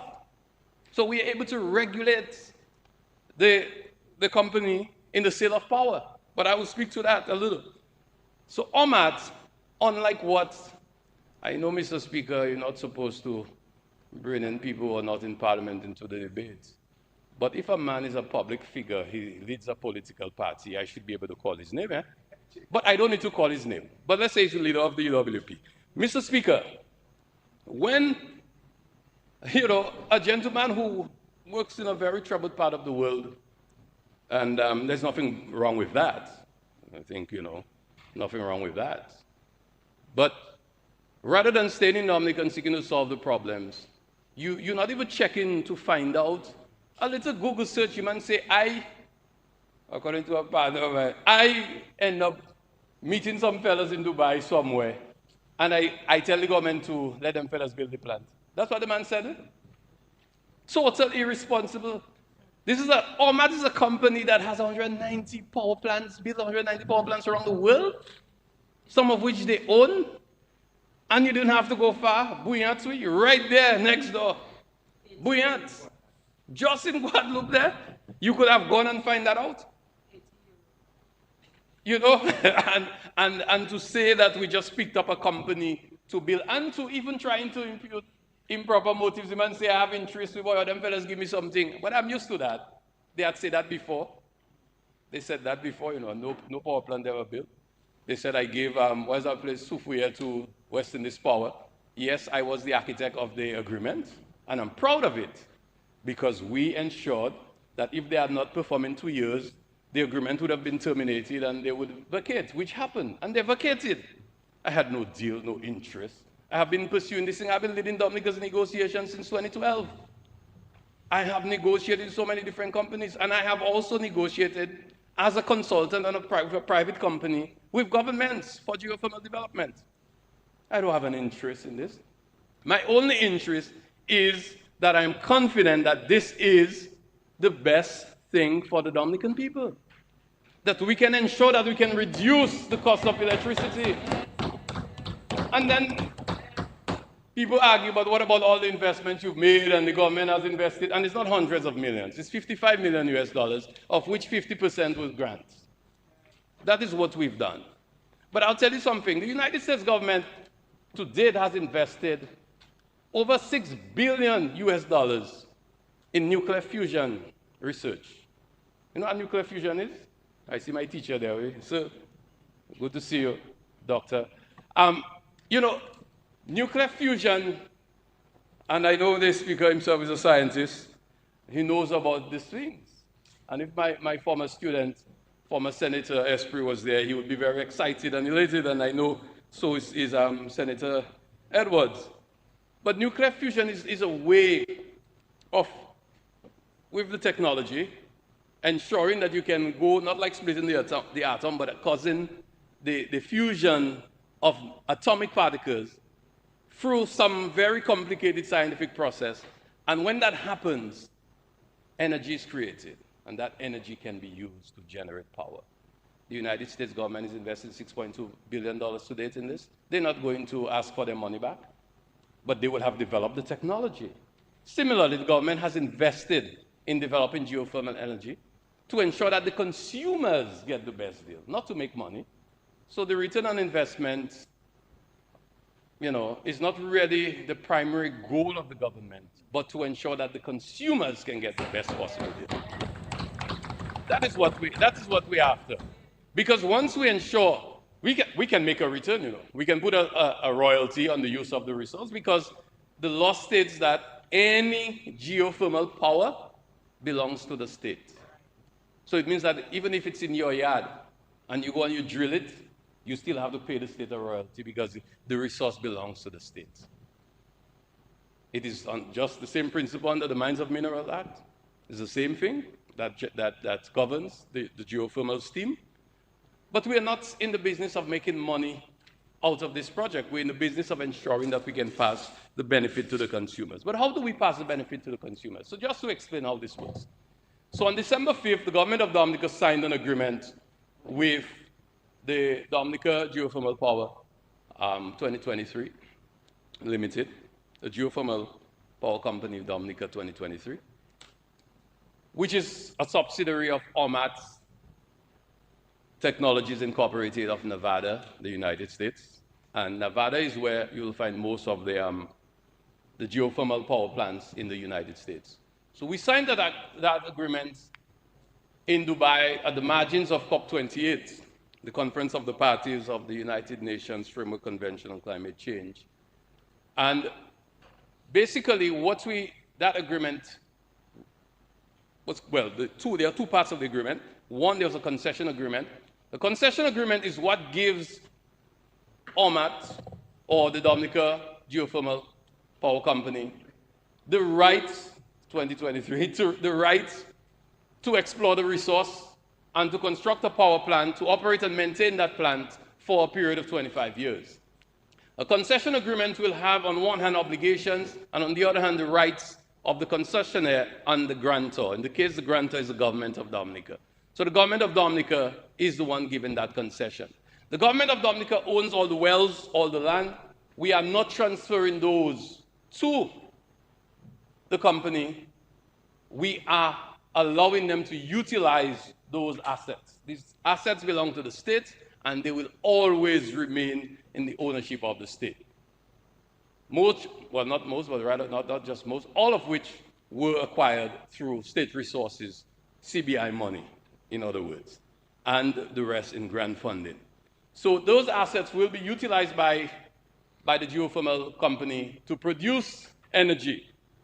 That energy, electricity, will be sold to DOMLEC through a power purchase agreement. The power purchase agreement will contain, again, the rights and obligations of both parties. And let me go back one step. In the concession agreement, in order to ensure that OMAT meets its obligations and will ensure the proper utilization, sustainable use, environmental protection, as contained in there's a nice name for it, there's an action plan, the Environment Action Plan, coming out of our ESIA, which was conducted in 2013, again in 2018, and it was updated again more recently, because IFLSA, we don't have ESIA. We updated it again when we were ready to expand from 7 to 10 megawatts. So we did all of that. Now, in the plan, there is the way that they must behave. And in order to secure their performance, there's a bond. There's an environmental bond of $2.75 million, which they will place at our disposal, the same way we are doing this today. So the concession agreement, there is that guarantee. Of course, there are other responsibilities of the parties. In the power purchase agreement, similarly, DOMLEC would have to issue a letter of credit to OMAT to ensure that it can pay for the power that OMAT will be providing them with. But on the other hand, OMAT will also be obligated to provide DOMLEC with a letter of credit for $3 million to ensure that they can deliver the power plant when they say they will. So in other words, in the agreement, OMAT has committed to deliver the power plant in 24 months of signing. That is to say, by December 2025, we expect to have a power. If they are unable to do that, then DOMLEC would have to charge them for every day they're not able to provide power, because DOMLEC will have to get power elsewhere. So that is, again, a guarantee that is there for the DOMLEC side.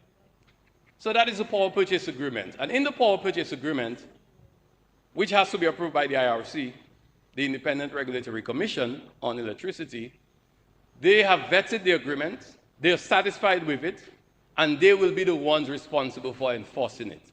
In other words, they have to ensure that OMAT will be paid what the two parties agreed, and to ensure further that DOMLEC will not add anything to that tariff that OMAT will be selling to. In other words, OMAT has committed that based on the financing, they can sell electricity at about 12 US cents to 15 US cents. That will be finalized before construction, before the completion of the plant.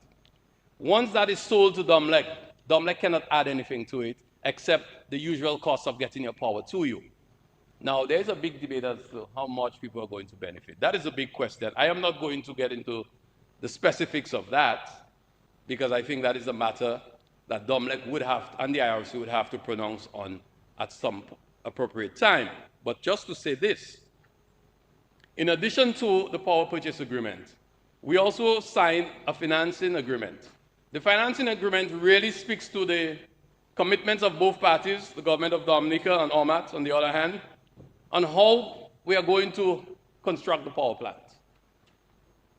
In that agreement, both parties have agreed that we are going to use the cheapest possible funds on the market to finance the construction of the plant.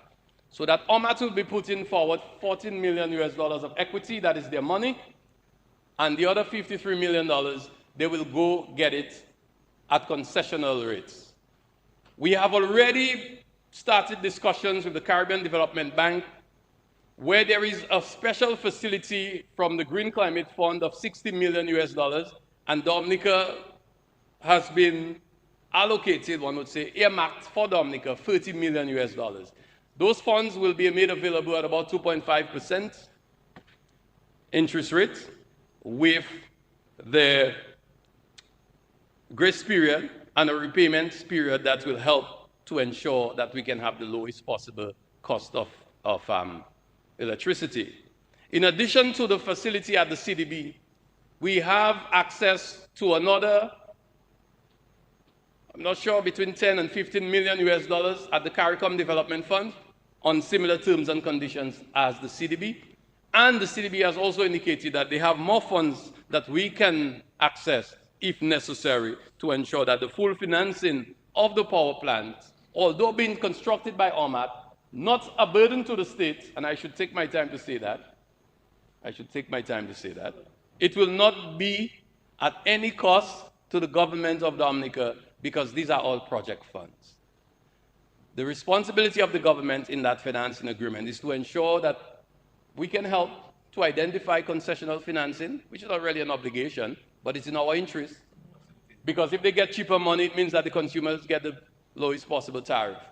So we have started the work, and we are hoping, and not hoping, we're expecting the CDB and the CARICOM Development Fund representatives to be on island in January of next year, together with OMAD, so that they can kick off on the discussions and negotiations for the concessional financing for the financing of the construction of the power plant. So that is one option. The second option for financing is through commercial, and those commercial terms have also been limited and restricted. So we have some information, but we do not want to, well, I'm not at the liberty to disclose, but I know that there are facilities that are available to OMAT to ensure that we can keep the tariff low. If all else fails, OMAT will be the one paying for the construction of the power plant through their own financing. But even in that worst case scenario, we have capped the tariff to ensure that it is still much better than what we pay now. So that is something I don't want to be all, I don't want to complicate things, but just, I'm saying all of this because the members of the opposition asked for some information, and I'm prepared to share more with you at the appropriate time and the appropriate manner. But I'm saying this because I want the Dominican public to understand that we are doing everything possible to reduce the cost of electricity. And one thing we can guarantee, the one thing we can guarantee, is that once the geothermal power gets to your home, the fuel surcharge will be, I don't want to say eliminated, but it will be significantly reduced, because until we get the power to Portsmouth, we cannot shut down all diesel generators on the Domlec grid. But we will be able to shut down all the diesel generators at Focole to ensure that we can utilize hydro and geothermal power, especially in the south of Dominica, and as far as Maho, I think, or Jimmet, without a transmission system. So let's just give you an example. Currently, you're paying about 51 cents per kilowatt hour for fuel, and that's at the current market rate. World prices reflected on all that. So if we're able to remove 10 megawatts of Domlec's generation, 10 off the grid, we're already talking about a 63% reduction in the use of diesel. So go figure. It means your surcharge, fuel surcharge, will be reduced by more than 50%. And I'm saying that is in addition to the fact that producing electricity using diesel, just the generator alone, is more expensive than geothermal. Just the generator alone, operating it, amortizing what you're paying, what you're owing for it, and everything else, is already more expensive. So let's say, for argument's sake, 18 to 20 cents US. So that is about 50 cents EC for diesel generation. We are ensuring that our tariff sold to, or electricity sold to Domlec will be less than half of that. So there will be a significant reduction. I might be deliberately making it confusing because I don't want you to go back and say that I had say the thing going to go down by that amount and it will go down. So, but you get the point. The point is there will be some significant reductions. And we will work it out. The IRC will be able to pronounce on it at the appropriate time because they are the authority responsible for regulating electricity sales in Dominica. So, Mr. Speaker, I really wanted to respond to those points before I move into the final part of my presentation, which really I want to make sure I respond. Oh, yes. I want to thank my colleagues for, their contribution to this debate, and especially the Member of Parliament for the Soufriere constituency and Minister of Tourism. I would dare say that her recent nuptials have put in her some more profound energy, and her contribution, was really, I must say, excellent, Mrs. Pemberton. I want to thank you for that contribution. And of course, I want to thank my other colleagues for their contribution, not only in this parliament, but outside and throughout the process, because it has been a very, very difficult one. So I think my colleagues have explained a lot of the things and questions that were raised, but I think I just want to go back and say why— 5 more minutes. I move that the Honorable Minister be given an additional 20 minutes. Secondly, Mr. Speaker.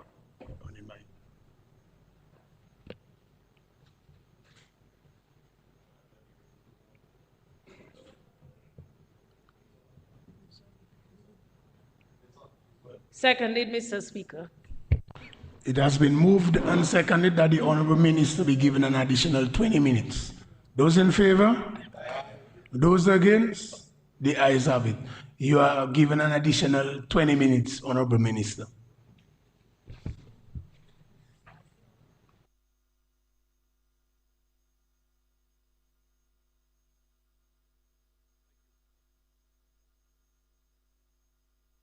Thank you, Mr. Speaker, and thank you, colleagues. Thank you. So just to go back with why are we doing this guarantee?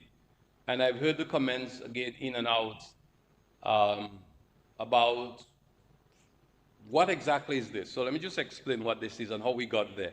So let me take the opportunity to recognize the contribution of the Managing Director and Chairman of the Dominica Geothermal Development Company, Mr. Fred John, who's been with us for the last several years, and the staff at the GDC. We have excellent staff. We have, over the years, gained tremendous experience, and I hope one day they can provide some of their expertise to other countries, especially in our region developing geothermal energy. I also want to recognize the chairman of the Geothermal Advisory Committee, Mr. Kwandani Williams, who is here with us, and the other members of the team. I can see them here, of the advisory committee. I want to thank you for your contribution, and the Deputy Chair, PS of Energy. Thank you very much for your contribution. But why are we here doing this today, especially the eve of New Year's and all that festivities and all? And sorry to interrupt your break.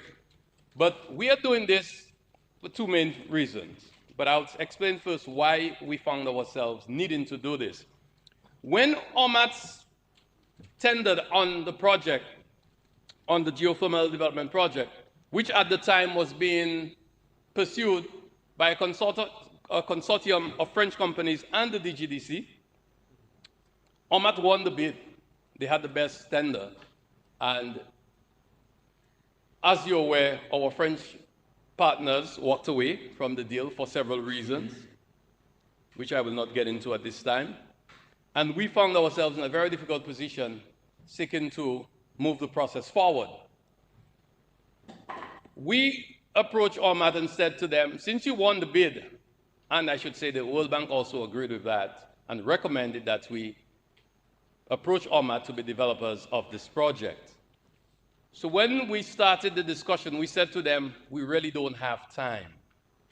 That the state of Domlec's generating assets are so bad that we need to get this power on the grid as soon as possible. So they said, well, yeah, but normally we would have to do a lot of work, project financing, due diligence from the banks or the financiers, and that could take 6 to 12 months, and that is in addition to the time it takes to negotiate a deal, because it took us almost a year negotiating a deal with Ormat. So we said to them, we really don't have all that time. And they said to us, okay, we can build it. We can start as soon as we sign, give us 30 days, we will start mobilizing and we will start developing a plant. But in order for us to do that, you got to put something on the table. Because we want to be satisfied that if tomorrow you change your mind and say, boy, you see that geothermal thing, I finish with that. We want to ensure that our investments to date will be secured. That's what it is. That's why we're here. That's why we're here. We're getting a guarantee to give to Ormat so that they can start the work as soon as possible without waiting for financing from a bank, so that they will use their own resources, internal resources, to start the project. And hence we're here, 30 days from December 5th. It will take us to around the 3rd or 4th of January, and we have to get this to them so that we do not delay the commencement of actual work on the power plant. And that's what it is. So we're not going to the bank, to NBD, to take money to give to Ormat. We live in the money at the NBD, as was rightly said by Senator Paris, yeah, but in that case, I don't think we'll be crowding out local investors. That is a small amount compared to, $67 million to build a plant. It's really $5 million we're talking about here. It's not a whole lot of money. And that money will be there. We will pay a fee for having that money there secured. And if the government, some political force majeure, which is a term that most lawyers may not be familiar with because this is one that was really coined in those types of agreements where government's action will be responsible for what would normally be classified as force majeure. No party is responsible really, but except in the case of a political force majeure, they say you're responsible because you're the government. Only you can take matters to Parliament, which we're doing now. Only you alone can pass laws, and you have a monopoly in violence. You have the police. That's just a joke among lawyers. So, the government has ways to enforce so that in the event that something like that happens and Ormat is not able to perform its obligations, they want to be satisfied that they can get that money to make them whole. But I suspect the manager of the GDC, he did a good piece there and then, because by the time this guy's crank, they would have run past $5 million. Trust me, in a 3 months, the kind of work they will be doing, they will chew up $5 million. But this $5 million is only going to be there for a period, maximum 24 months, the guarantee, or financial close, whichever comes first. Financial close most likely to come in 6 to 9 months, which is what we're pursuing because we're meeting with CDB and the CARICOM Development Fund in January of this year. And they have been on this project for a while, so they're familiar. So we expect to take less than 6 months, but we still say 3 to 6 months for due diligence, processing, go to their board, get approval, and all of this stuff. So that is what we're looking at. So that's why we need this money. Now, if we go to CDB and CDB say, well, we can approve this for you by January, we're free from this guarantee. It disappears. So NBD can take their $13.5 million and give it to anybody they want to do anything they want. So that's what this is. This is not a difficult one. But we need to ensure that we secure it in order for the work to continue. And I will tell you, after we signed on December 5th, by the time I got to Dominica, December 9th, by the 12th, there was someone from Ormat, Guadeloupe, in my office, ready to roll. The project manager in Guadeloupe came, and by the evening of that night, they had a meeting in Loda. So, my friend, the community's been, I suspect they may be tired of us. For information we've been sharing with them, engagements we've had, I've attended a few. There has been so much community engagement that, and the people are so invested in this.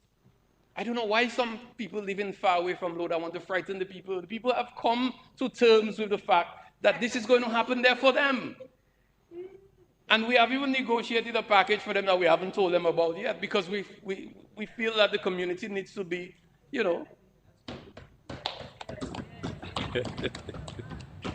So this is why we're here. As to why not CBI, but I don't know, my good friend, the student there from the West Coast, Senator, you cannot say in one hand, you put in all your eggs in a CBI basket, and then when I take something, I don't want to go in the basket, put that thing in the basket, and we put it in it. That doesn't make sense. And that's why I got a little, animated earlier. Because I hate to hear things that are not making sense. What we found, I will tell you why this is not being financed. I mean, to be honest, ideally, all of us here would love to own this thing and to make the investment. Because this is why in 2016 we created the Dominica Geothermal Development Company. So you're right, Senator Parks. That's why we created DGDC. But I'll tell you what, we went to market, we got financing from the World Bank, $32 million to do a plant for 7 megawatts. And the market said, no, that's not enough money. And you know the story, you've been close enough to the civil works and so forth. We could not do the plant. And remember, we got hit by Maria. We got hit by Maria a year later. No, the PM had given us a commitment of $15 million for geothermal energy development. And they started getting the funds. We started getting the funds, and Maria hit. But he still said, let's go ahead, we'll continue. And that was after Erica, That was 2016, after Erica. He made a commitment of $15 million, and we started.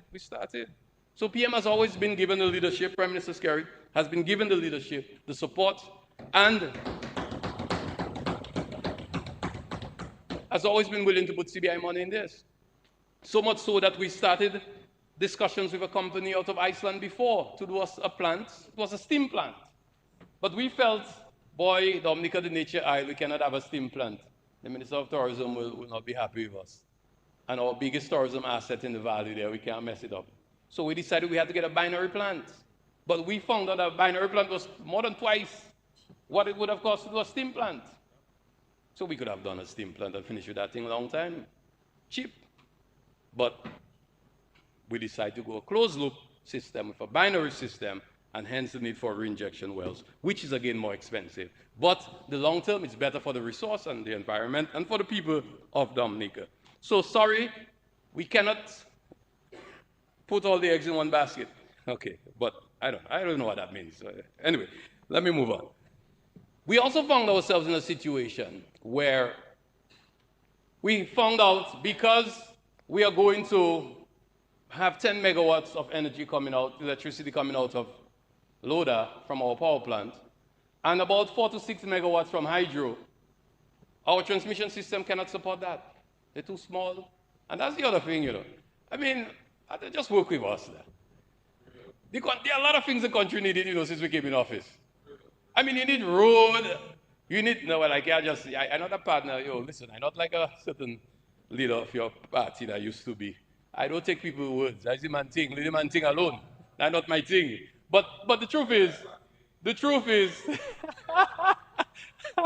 Mr. Speaker, we also found out, and I will tell you why, again, we could not finance this from our own resources. We found out that because the transmission system, it's not really a transmission system, the little things are running across there. That's just distributive lines, 11,000 watts. We're talking about 33 and 69,000, volts, sorry, not watts, volts. 11,000 volts, so we need to go higher. So now, in order to do that, we need money. So what we did is to take the money we had for the power plant and decide we're going to put it into the transmission system. So we already have a loan from the World Bank. We might have to take a little more to ensure that, one, we can carry the power, but two, which is more important, is that we build a resilient network. There will be redundancy. If one line goes down, there's another line to take it to focally. And to ensure that if we get hit by a hurricane, we're okay. And which takes me to a very interesting point. So that is why, that's the other thing, is the exposure.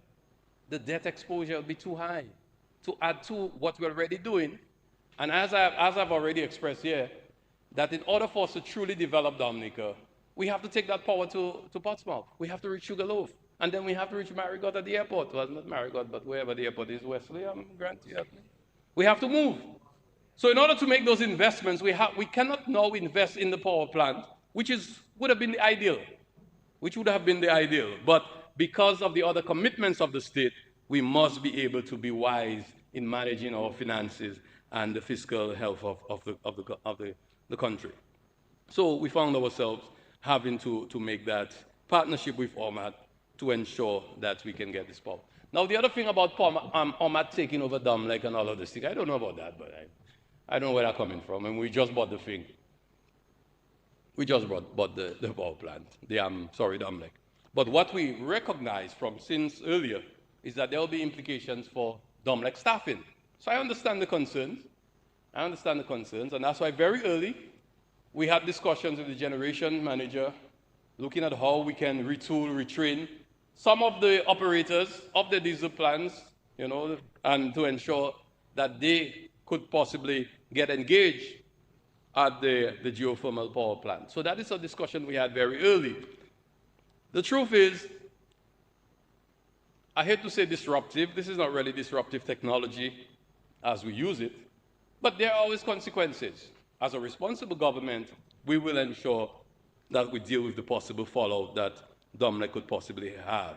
Now, in other words, bringing in Domlec to make that investment, that is something we tried since when Emera was there. We offered the project to Domlec, in the past.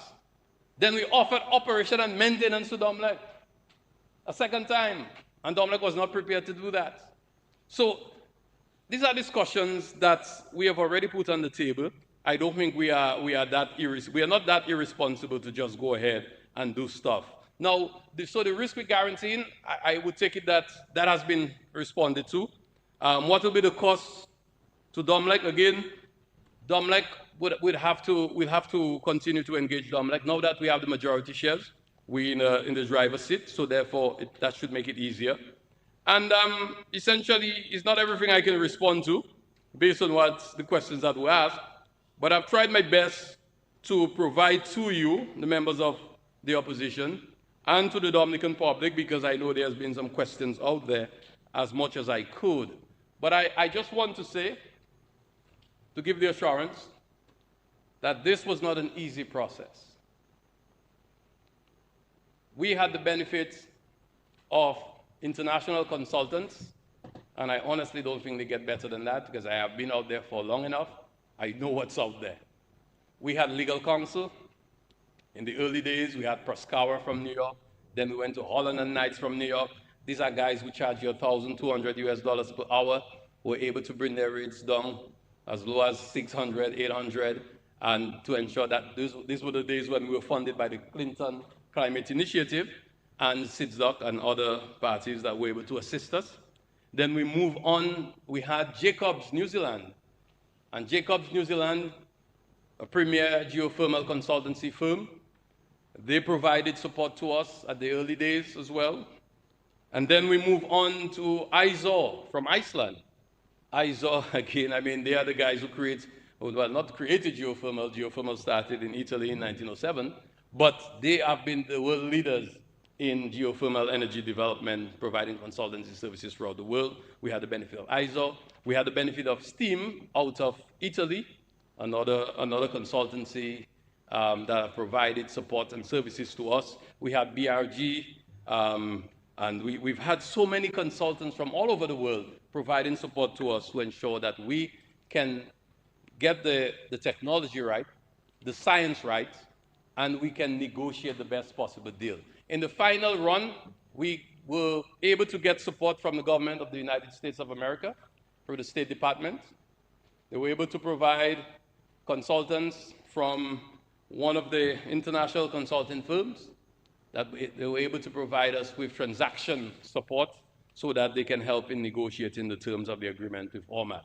So we have gone through several processes, and to date we are here, and we are convinced that this is, in fact, the best possible deal that we can get at this time for geothermal energy development for Dominica. I am not saying that this deal is not without its own challenges, but the nature of geothermal power is such that we have to take on certain obligations and responsibilities.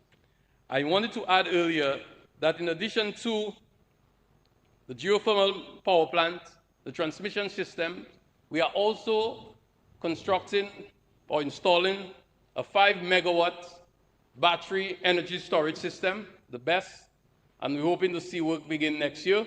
And that battery storage system will further allow them to shut down some of the diesel generators, and the battery storage system will serve as backup, what would normally be called spinning reserves for diesel generators. So it will be backup. That will be built in Focole.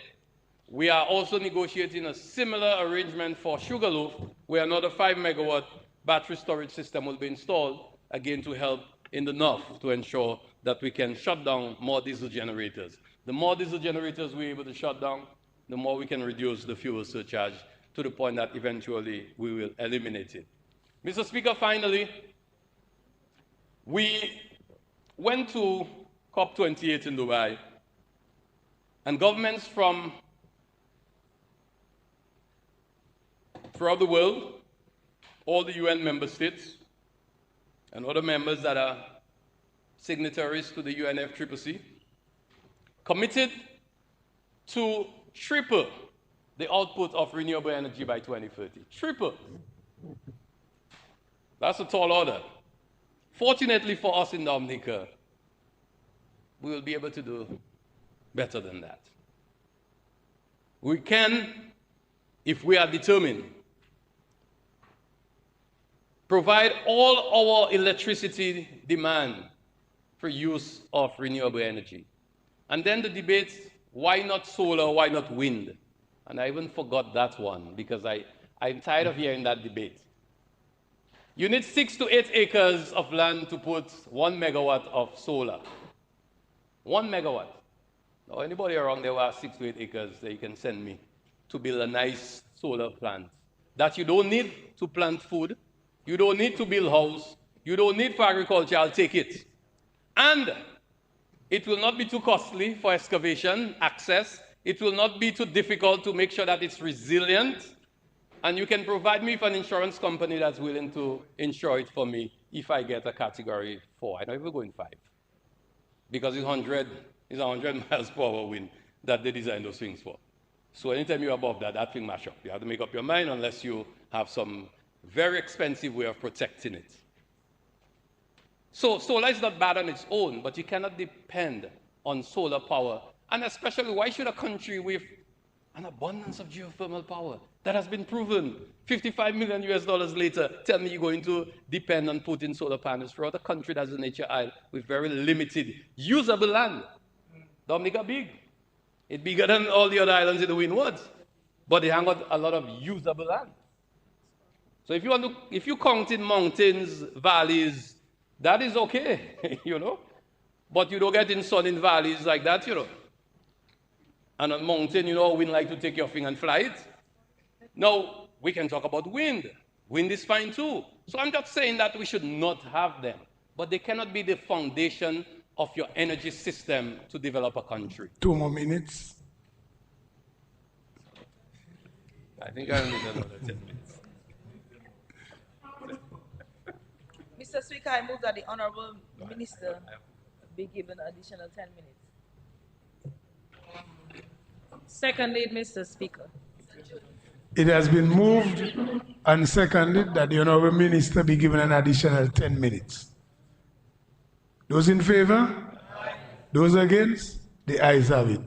But interesting discussion. I think the public need to know so. Well, Yeah. Mr. Speaker, Continue, I Honorable promise I Minister. will go on. But, Mr. Speaker, I think it's important to address this because I've heard the arguments being made. Now, listen, I'm the Minister for Energy, and energy means, all sources of energy, and especially renewable energy. And therefore, and I, again, as I've said publicly, I'm not going to be a hypocrite. I have solar power at my home, but I must call on Domlec from time to time, which I did last night. And I've had to replace my batteries, which I did after 3 years.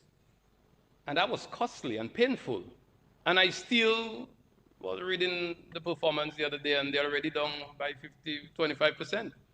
In other words, you have to change batteries. Battery storage is still expensive. And the big question is, what do you do with the batteries when they expire? Where are you going to throw them? I don't think solid waste have things at the landfill to deal with that, especially lithium ion. I start getting nervous because I invested in lithium ion about a year ago. I start getting nervous. And so when you talk about solar, then the discussion is maybe during the daytime alone. So what happened at night? You use diesel, so you pay fuel surcharge. So you can't get rid of diesel with solar. Or you have to have twice the cost of what you need in terms of storage. And what happens on a few cloudy days when you have no sun? You're going to have to turn off a diesel generator. The reality is solar power is good. It can complement your grid, but it cannot be the basis because it's not base load. You must put battery storage in it in order to get that continuous power. And it is expensive still. Panels are cheap, but batteries are still up there, although they're going down, and I'm happy to see that. But it is not, and the amount of land, man, you need. If you need 10 megawatts, you're talking about 60 acres, 10 megawatts, and by the way, you might need more than that. Because if you want to charge extra battery to stay there, you need more than 10 megawatts of panels to charge their batteries to keep them there. So you will need more than 60 acres of land to get 10 megawatts of power. Where in Dominica are you going to sacrifice that? You're going to split them all over the place, but then you lose efficiencies. And all of this, exactly. So the truth is, there's been a lot of talk about this. Just take my word for it. I've been around this thing for a long time. It's not worth it. Wind is a good option. Offshore wind has great potential, but I'm still not sure how they're going to survive during those hurricane thing and high seas and all that stuff. But they're improving, they're developing, and it's again a good option, but you still need battery storage because the wind is not all available all the time.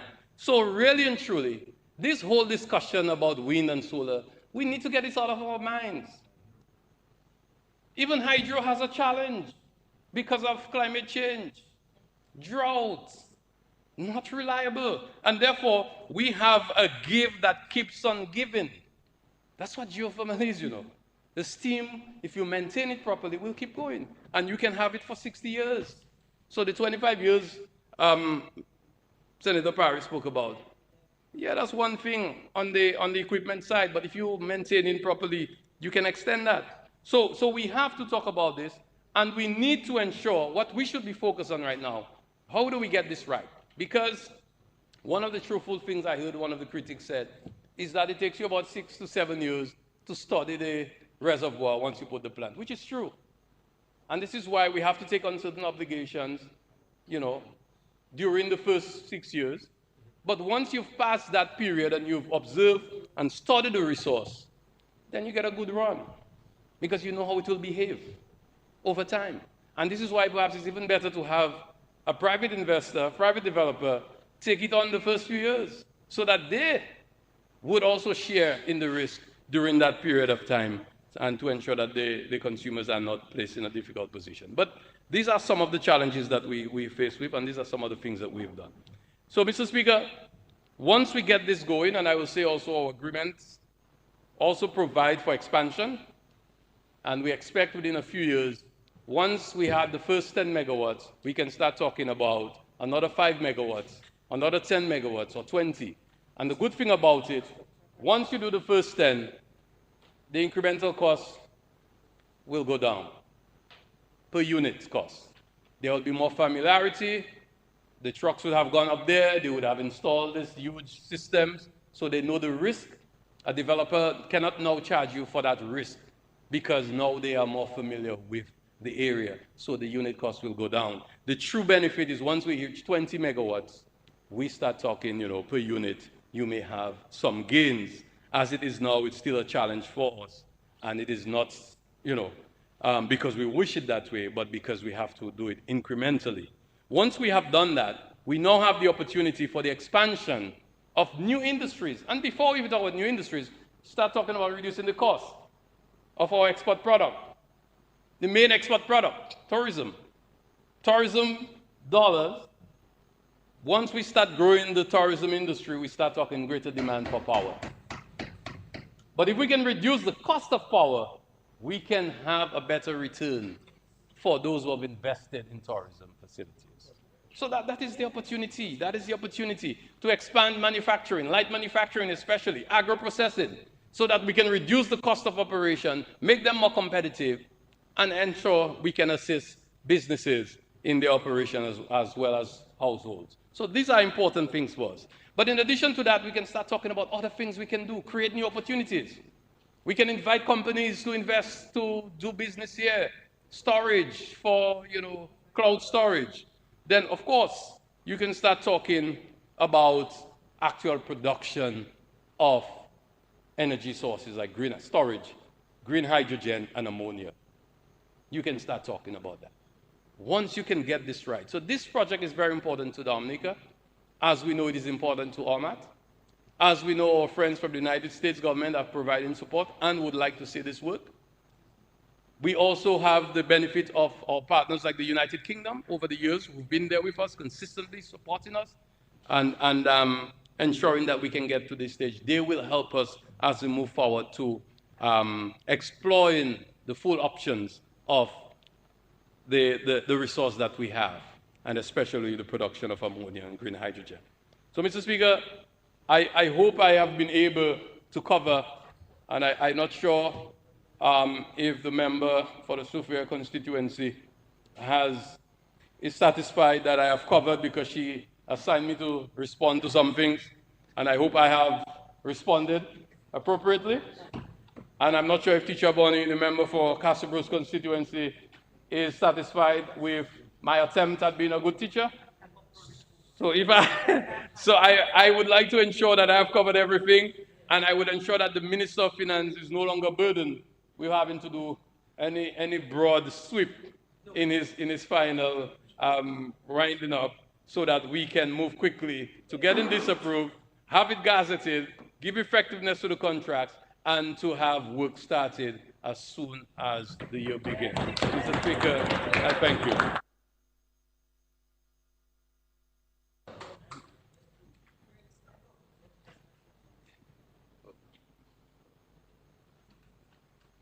Yes, Honorable Minister. Okay. Thank you, Mr. Speaker. Honorable Henderson is correct. I really have a tiny job to do here to close up. I think all the questions that were asked this morning, they have been dealt with, and dealt with in the explanations were to the point. I just want to assure the Dominican public that this is a guarantee and it's not a loan.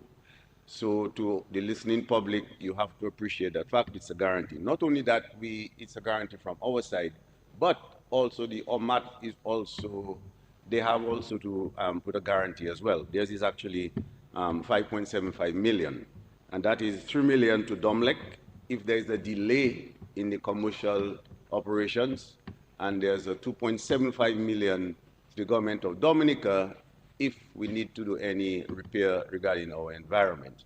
So while we put a guarantee, they are also putting a guarantee, but we are not, it's not a loan that we are taking here. Secondly, you have to look at it from the point of view that, although it was mentioned earlier that maybe we could have put that money to give to small businesses, but over the past 3 years, the government has already put in excess of $35 million at the aid bank for these micro, small, medium-sized businesses. This is precisely why, Mr. Speaker, you will see in every shop and every supermarket, it's flooded with Dominican products. And that is a result of these $35 million that we have put at the aid bank, which all small businesses, micro, medium, they have been using and utilizing. That is why you can see those products on the shelves of our supermarkets and our shops. So that point really doesn't stand there at all.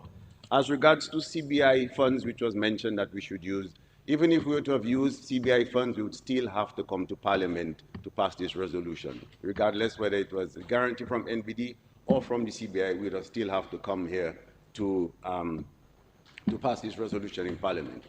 Also, the option that Dr. Henderson mentioned in terms of the Caribbean Development Bank, you have to recognize it's not the government of Dominica taking a loan. It is OMA taking the loan. We're just facilitating and we're just there to assist so that they can get it from the CDB at concessionary and from good terms and conditions. But as to the government of Dominica taking a loan to build a plant, no, that is not the case. It is not the government of Dominica taking a loan to build the geothermal plant. But we are right here at the end. This is the last lap, the plant and obviously the transmission lines. And this is just the approach that the government has been taking. It's a very comprehensive approach in our development agenda. And we will appreciate the fact that the geothermal plant, let alone the dependable renewable energy source and the rates of electricity of providing power, which is going to benefit every citizen in this country, as well as make us much more competitive in terms of business and industries. So, and then it's just our way of leading from the front as a government, because that way you recognize that we're actually the leaders in the region in terms of geothermal power. We've seen other countries, what they have tried, they haven't worked out, and we see where some of them are now presently, but we're way ahead of the curve, and that's where we intend to be, and we should be proud. And this is really a good message we're sending to international community as to our commitment to reducing our carbon footprint and an easier and better and cleaner place to do business. So this actually is an excellent opportunity for other countries, other organizations, other companies to invest in Dominica because they recognize how serious we are in terms of being the first climate resilient nation by 2030 and how serious we are in terms of the sort of concessions they can get when it comes, let alone the fact of just having lower rates for power. Mr. Speaker, in terms of the community, the people of Loda and the entire Rosa Valley, they are fully aware of the benefits of this geothermal plant and providing geothermal power. They have been repeatedly engaged. As a matter of fact, just maybe 2 weeks ago, we were there and the people from OMAT were there as well, and the general manager, Mr. John, was there. They had all their questions, genuine questions. They were all answered. They were all clarified. And a few years ago, actually people from the community of Loda traveled to Guadeloupe to see and to experience where the geothermal plant was, in which village. So they were, all their answers, they were actually answered. All their questions were answered. And and they are pretty much aware that there will be some benefits for the village, which Dr. Henderson said later on. We'll get to the nitty-gritty of that in terms of the specifics. But they're fully aware that they're going to benefit from all of this, from the geothermal plant. The community does stand to benefit from this as well. Mr. Speaker, in closing, I would just want to wish everyone in the Rosa Valley a pleasant holiday season, and by extension, everyone in Dominica a pleasant holiday season. I think this morning here, we've done pretty well, and everyone is in agreement that this is the best way to go forward in terms of our geothermal agenda, and I'm pleased that everyone gave their views. They were pretty much open. Dr. Henderson clarified all the questions that were asked this morning, and if anything, I think we're in a better position and in a good position for us to go forward. Thank you, Mr. Speaker.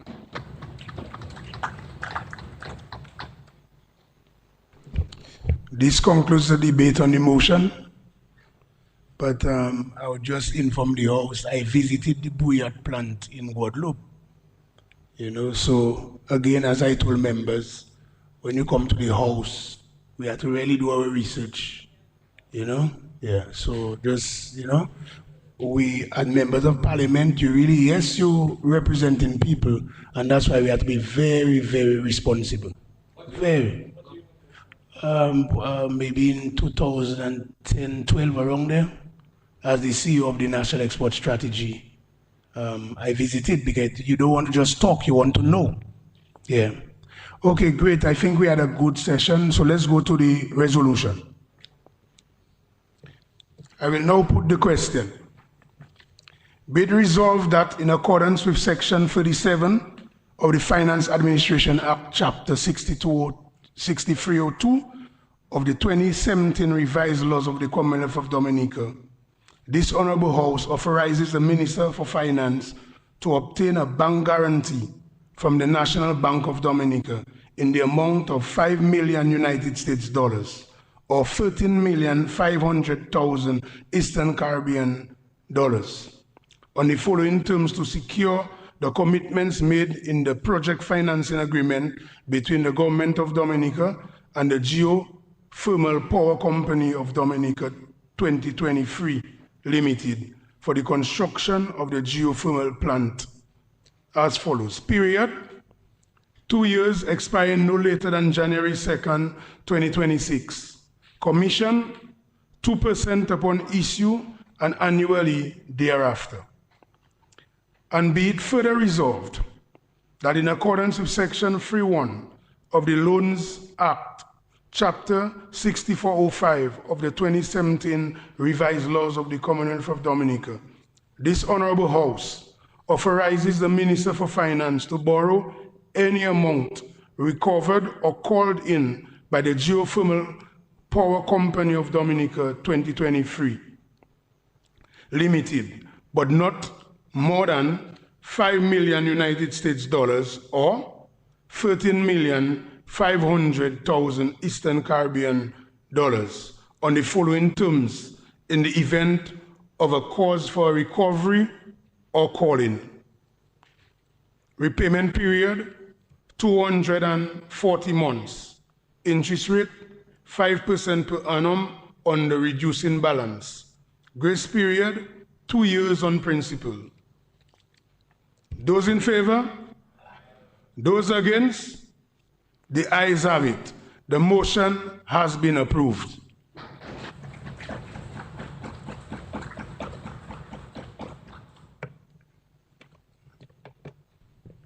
Mr. Speaker, I want to thank all the members of the House for their contribution on the resolution, but I also want to take the opportunity to wish everyone happy holidays. Hope they had a Merry Christmas. Don't eat too much ham and turkey.